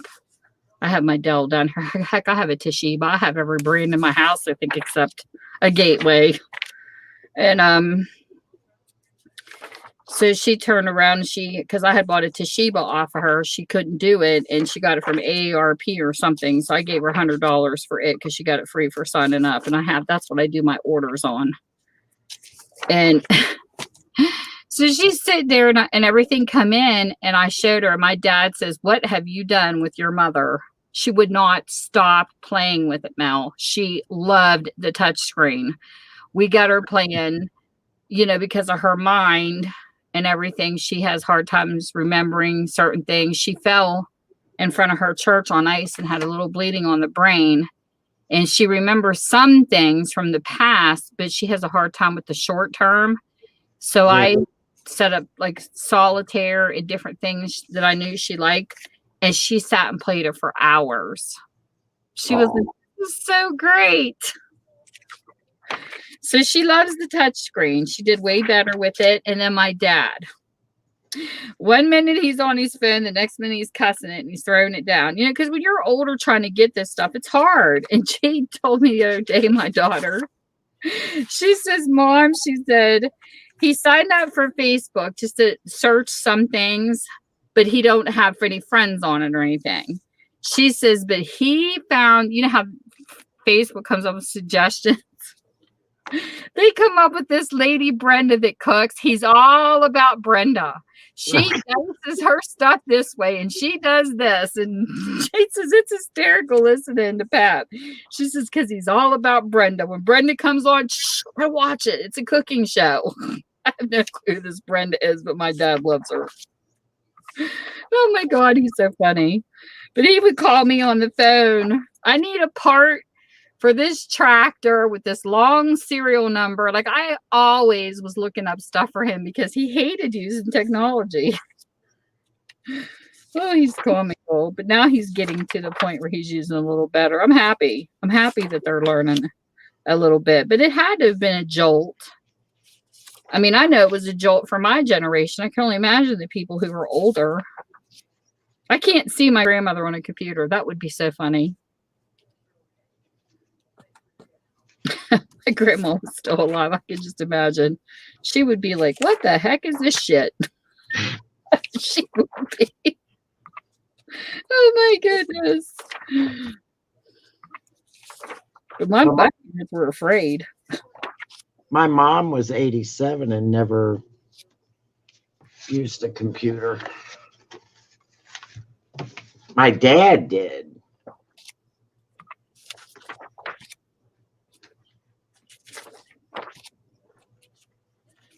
Oh my goodness. Did you guys ever see the video link I put in for Just Ann with her grandmother on it?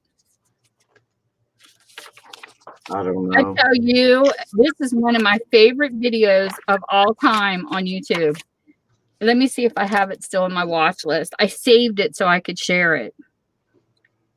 This is the best video I have ever seen. It is so stinking cute because her grandmother knew nothing about technology.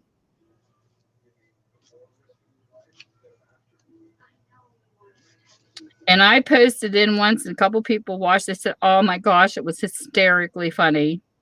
Especially when she's sitting up and she's sitting in a chair beside her granddaughter and she's going, "Okay, now what do we do?" She goes, "Are people watching us yet?" It's the funniest video. She is so stinking cute. I love her.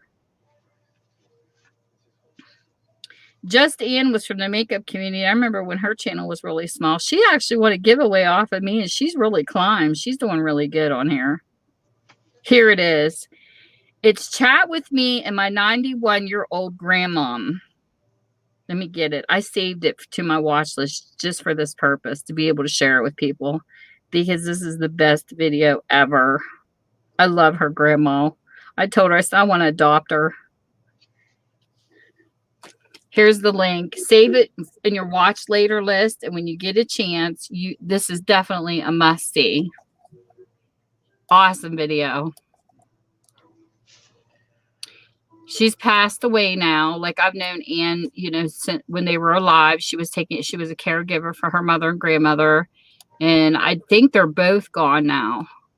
But she is lovely. I love her granny. She's so passive and so cute.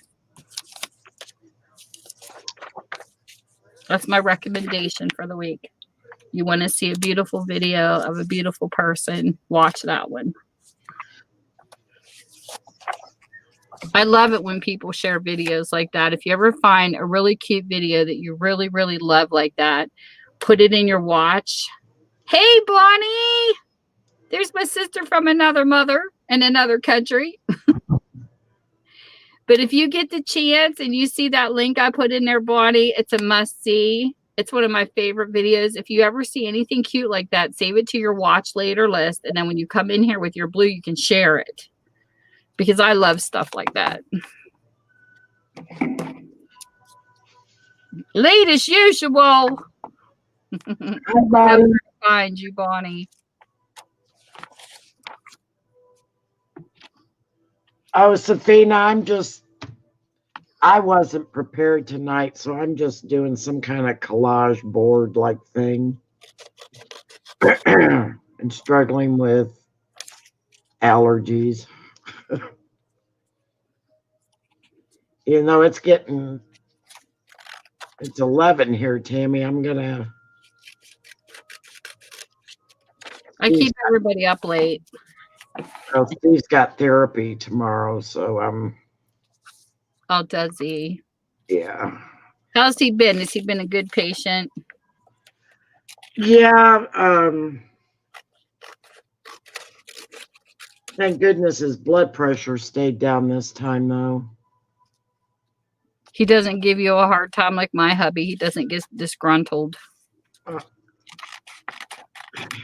I'd say he got a little down.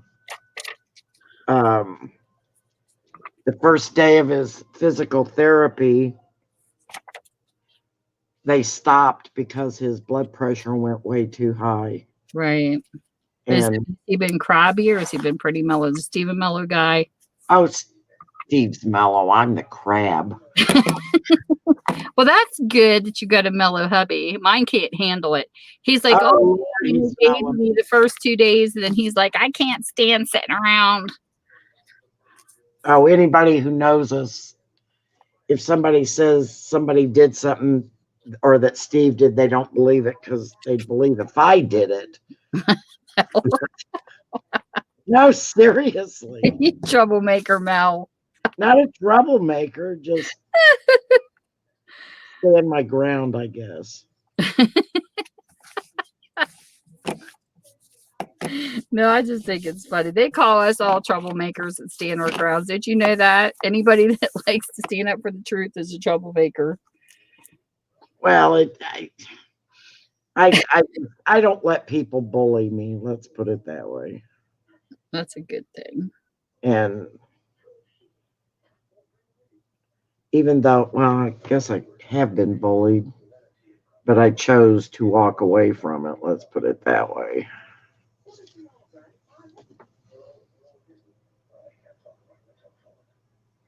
I don't like bullies. Never have, never will.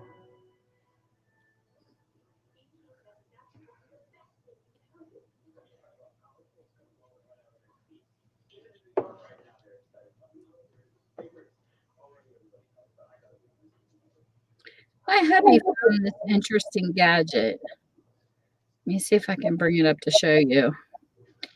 Because he's a welder, and he says, I hate it because it's so hot right now, and my sweat keeps getting in my face. And this guy came up with this gadget where he works. He had it on him, and my husband's like, what the heck is that? And he told him what it was, and so he made me order him one. I can't wait to see his reviews on this. Wait a minute, let me see if I can find my order. Does he use those It's these. Almost like scarves that you get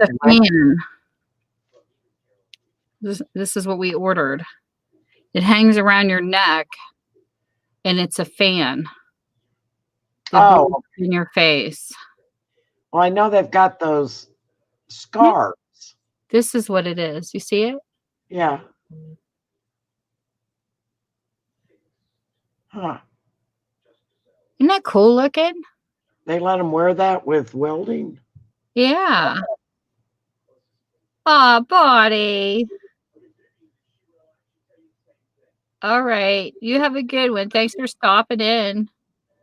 But see how it works? It hangs around your neck and it blows in your face. I don't know if it's Where does Bonnie live that it's so cold?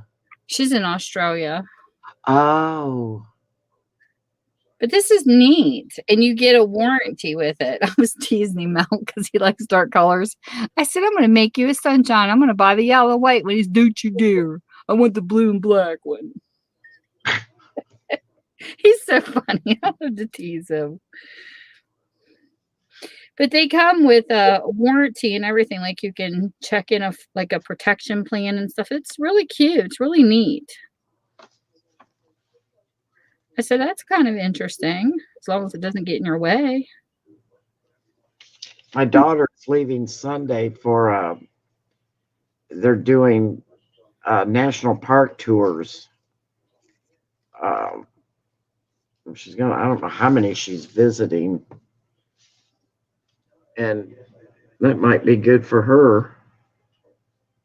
Yeah, that would be interesting. They have different wattages. He got the biggest one, of course, because of the hours. They last for certain hours, and that one there will cover him the whole time he's working. Because they're all different. There's 3 different prices. I thought, well, that's cool. So we got this done tonight. I got this done because I know you got to go. And I got this done and this done. And I'll just continue on next week. And pretty much once I get these pages filled, I don't know, maybe 1 or 2 more Wednesdays, this should be finished. Hopefully. But that's all I have left. Are you guys getting rain? We had some, and now it's hot. Oh gosh, we've just rain, rain, rain. We're getting humid here. Oh, it is after it rains. We had a little bit, not too bad. I mean, I don't like it. Like spring here, we had more. I don't like it when our ground gets so soupy. It's like I got to take my dog outside and you like slide in it. It's so wet. Yeah, it's wet here right now. I mean, very. Here it's dry. We're doing pretty good without the rain right now. Spring We're- is the worst here, it seems like. Well, we've had relatively mild. I've been surprised. I have a tree that's dying and I don't know what to do to fix it.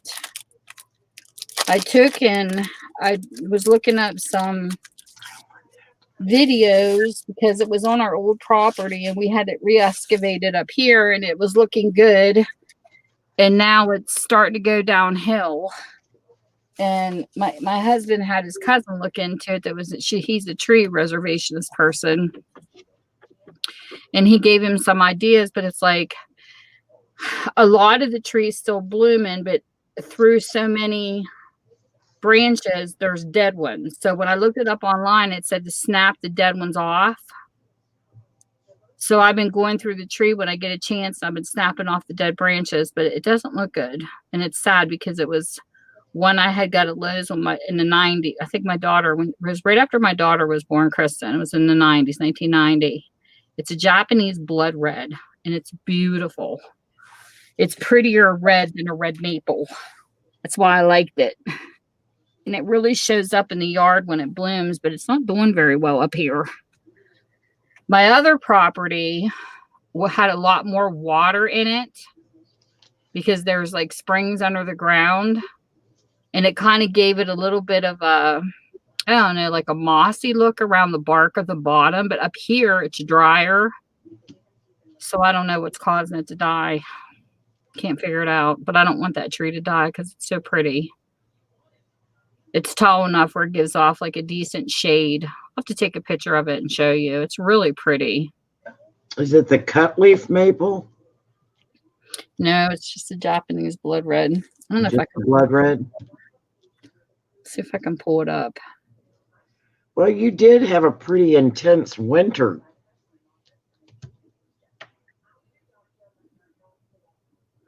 Maybe they call it a Japanese maple now. I don't know. I think they changed the name of it or something. No, here it is. Well, there's a blood red. I know, but they didn't call it that where I worked. It didn't even say maple in it, but this is what it does look like. Because when I tried to look it up later, I couldn't find it under Japanese blood red. Under here, it says blood good. I don't know. They change the names and stuff so much. But this is what it looks like. Because when you look at the leaves up close, that's what the leaves look like. But when I bought it at Lowe's, all it had was Japanese blood red. It didn't say anything about a maple or blood good. It's definitely the maple, but that's what the leaves kind of look like this. It's a very pretty tree. But yeah. It's really, it doesn't look like this though. It's not split like this one at the bottom. It's a solid, like a regular tree. Let me see what comes up when I type in Japanese blood red. I don't know. That's all I ever heard it called because that was what was on the tag.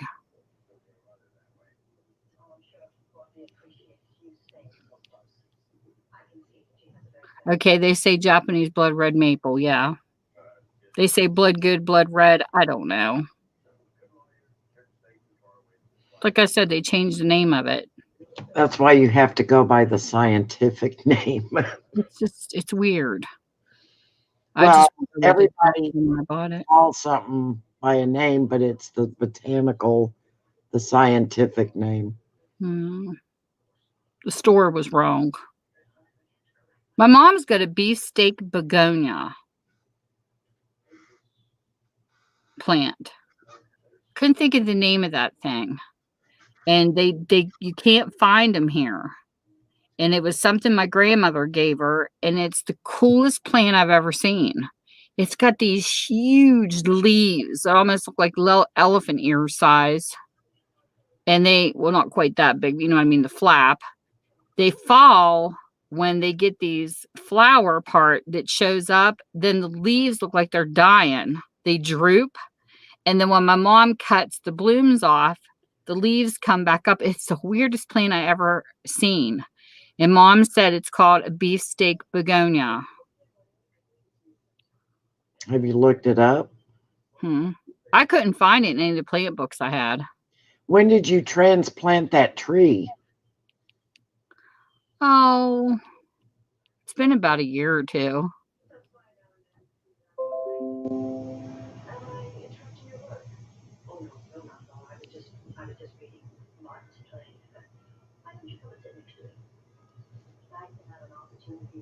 Yeah, there's the beefsteak begonia right here. They show it on Etsy. And and these come up and then the leaves fall. It's the coolest plant ever, but when you replant it, all you have to do is clip a piece and she puts it in water and she can grow another one. They're the coolest plants ever. But that's what the leaf looks like, but they fall when it blooms. It's the coolest looking plant. She's had it for years. Like, my mother's really good with plants. She's good at bringing them back to life and keeping them alive. I kill them. Ever come over and look at your tree? Well, I don't know how she is with trees, though.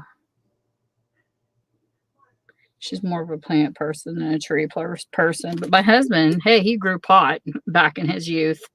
He can make any seed pop out. He's really good at it for that reason. But he's even having a struggle with his tree. I remember back in his teens, he was a bad boy and had those black lights with all them little pot plants around. And it was funny because I remember my mom one time, when my sister was first married, they never told her that her husband did that. He had one sitting right on the table. My mom,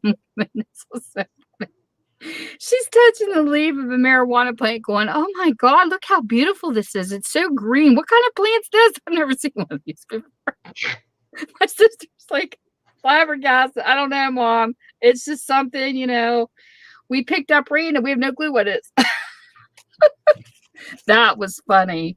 I'm not a pot smoker. I'm not dissing pot people, but I just think anything you smoke is bad for you, period, because it all goes into your lungs. But the point is, it is what it is. It's a natural plant here for a reason. I read a science book one time where a guy was shot in the military and he used wild marijuana to soothe his wound. It could be possible. I believe it's good in food. Like, when people who have cancer can't hold weight on and stuff, they do have a guy that come out, they make it in recipes. I've eaten them in brownies before that taste pretty good back in the day. But I do think it's better to have it in something that you eat than smoke it, because marijuana smokers can also get emphysema too. It's not, it's because it's smoked. But I do believe it was put here for a reason. I do believe it has good medicinal purposes. It's just how you do it. And there was a guy that come out with some kind of restaurant where he was putting it in food to help people. And I do believe it'll work because it gives you the munchies to make you eat more. I just think it's funny because I forgot about my husband having pot plants, because it wasn't when we were married. It was before we got together, lived together. And I remember him. I didn't even think about it. I said, no wonder you're so damn good at bringing plants back to life gardening. You had practice. But he is good with that kind of stuff. We had a garden at our other house that had I'm the type that I can grow a seed out of a cup of soil, and I can grow it into a little plant. After that, I'm screwed. I can't ever get anything to produce. He takes over and he puts it all out in the garden. And we had potatoes, onions, some things that we use without going out of hand. We don't need a big garden. But, just enough. And if we have some, my neighbor, I miss him because he used to bring over zucchini and cucumbers when he was alive because he always made too much. But he laughed at me because my grandson wanted to grow banana peppers. So I got the banana pepper seeds and I got them to grow. I had them by the window in cups and everything, got them started. They were looking good. And I forgot to tell Ed to plant them in his garden. I waited too long. And I went out and told Ed, please try to save these banana peppers to get banana peppers off of them. He says, Tammy, I tried. You killed them. I'm like, I tried though. They were green. He used to laugh at me because he's always out. He always had a small garden outside his house. And the deers, and let me tell you, there is deer out here and rabbits that really miss him. They come up in the yard looking for his little garden because it's gone. Oh. I know. It's sad that we lost Ed. We miss Ed. He was a good neighbor. But I tried. I said, you need to put banana peppers in your garden for us. But we have a big jar of banana peppers now. I don't think we'll run out for a while. But I found this wonderful site through Amazon. It's a farm that sells food. And it's amazing. 25-year shelf life. That if you want to keep it, try to get a pantry built up. And so I just bought some more stuff today. I can't wait till they come in and try it. I love trying their stuff because it's interesting. So far, I'm impressed with their pancakes. I'm really impressed because I've always been a Bisquick kind of girl where you had to add milk and eggs and make my pancakes to give it more of a scratch taste. They had it freeze dried as a buttermilk pancake mix. It's just a powder. All you add is water, and I was really impressed at the flavor. It's really good. So we bought some of that and tried it, and it's just for pantry purposes. I want to build up some glass jars, and if you transfer your oats comes in a cardboard container, and it will get worms. I'm not going to lie. Rice and that kind of food, as long as you keep them in boxes and things, it will draw that type of pest. But if you stick them in glass jars, you can make them last longer. And I wish a lot of people that don't know this stuff would Google this kind of stuff of shelf life and things, because you would be surprised. Crackers never last me. But like I said, this was actually an accident. It wasn't really something we tried to do purposely. I had bought ice cream cones, the cones for ice cream, and I forgot about them. We kept shoving like our box foods and stuff, and it kept pushing back to our cupboard, back to our cupboard. So one time I was going through and I was cleaning the cupboards out because, like scrubbing them out every once in a while. That cupboard really doesn't get really dirty though, because it doesn't have a lot of stuff stored in it. It's more like bread and just easy things. So we're always shifting in and out of it. So I cleaned it out and I had cones, literally ice cream cones, 3 years old, sitting in this cabinet. And I'm like, you got to be kidding me. These have to be like gross. So I pulled one out and I said, I'm going to test the shelf life. I'm a scientist. I'll do it. I broke into one of them and bit into it. It was just fresh as the day I bought it. I was shocked that ice cream cones did not go stale. My crackers would never last that long, but they were fine. Huh. I was amazed. So, going through the future, because our lumber's going up, and I'll tell you right now, our food's starting to really hit here. Oh yeah, it's getting high. It's bad. We used to get 2 sirloin steaks. This was just like 3 weeks ago. We could get a couple sirloin steaks here and only pay it was like $8 or $9. We had one steak on the shelf here for $15. One steak. I about fell over. And I told him it's going to get bad. So people who are meat eaters really need to learn to eat some meals that don't have the meat. So what I did here yesterday, this is what I ordered. I can't wait to see what this tastes like, because as far as on Amazon, it's a #1 seller right now. There's a farm I'm going to share with you all, whoever comes into the stream, if you want to know about this stuff. It's in an oxidized can. That means once you open it, yes, you have to eat it, but it can hold a 25-year shelf life as long as you don't open it. And I was really shocked when I found these. It's called Augustin Farms Buttermilk Pancakes. It's got different ones, and sometimes you catch these on sale. They can be pricey or not. Here is peanut butter powder, and it gives you the recipe on the back to how you turn it into the food.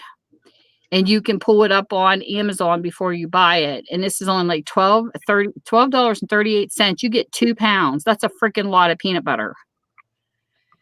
And with prices going up, these are awesome. They really are. They have everything.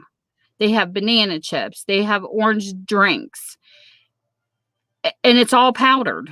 And it tells you exactly what to do. So the combo that I just put an order in for, I can't wait to try this. They have a potato soup. Let me see if I can find it here. Okay, here's one. The first one will be the vegetable stew. Okay, this is the vegetable stew. You get a huge can of it. It's 40 servings for $24.76. When you look at the recipe, it says they give you like what you can do just to make the soup. Okay, let me get to it again. I lost it. Okay. For just the vegetable stew blend, it tells you how many cups of water pour for how many servings. It says remove the oxygen absorber and discard, and stew blend to cold water. Slowly bring to a boil, stirring frequently, and you reduce heat to medium and continue until the vegetables are tender for 15 to 20 minutes. And then you season to taste. But they give you 2 recipes on here. One's a mountain man stew, and the farmer's market soup is what I'm going to make. And what comes with this is it tells you to put 2.5 cups of the creamy potato soup, which I bought that separate. And then the freeze-dried corn I bought separate. It tells you exactly how much to add to it, how much of the stew to blend in with it. It says bring to a boil and then simmer medium heat for 25 to 30 minutes. 40 servings will last a person, especially when there's 2 of us, a long time. It's going to last us a little while compared to trying to make the soup homemade with the cost going up, this is actually going to be cheaper. And I can't wait to taste it because this is listed as a #1 soup on Amazon. So it's been bought frequently. But so far I've already cut onions, froze them. I bought a bag of onions. I cut them up long ways and froze some. I cut them up short ways and I put them in freezer bags. I'm like going back to the day where you spent the whole summer to prepare to carry you through the winter. Just like gardening. And I told him this is what I want to try to build up our pantry and see how this goes. So this has been my experiment lately, food-wise. But I can't think of a cheaper way to do it because everything's getting so high. And this stuff doesn't need a freezer. So like in the wintertime, if you lose your freezing ability, it doesn't matter because this stuff isn't frozen anyways. It's on your shelf. Once it's opened, what's its shelf life? They tell you to, if you buy, you would put behind and just keep using what's in front. Of course, I do that anyways with a pantry. But Augustin Farms shelf.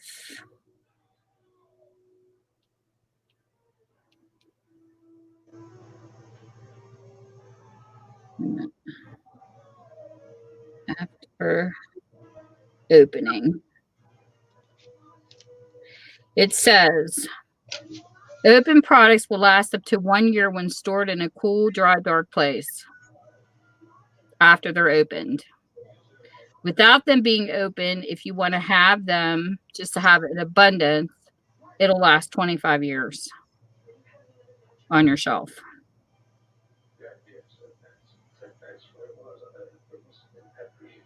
So that's what you get.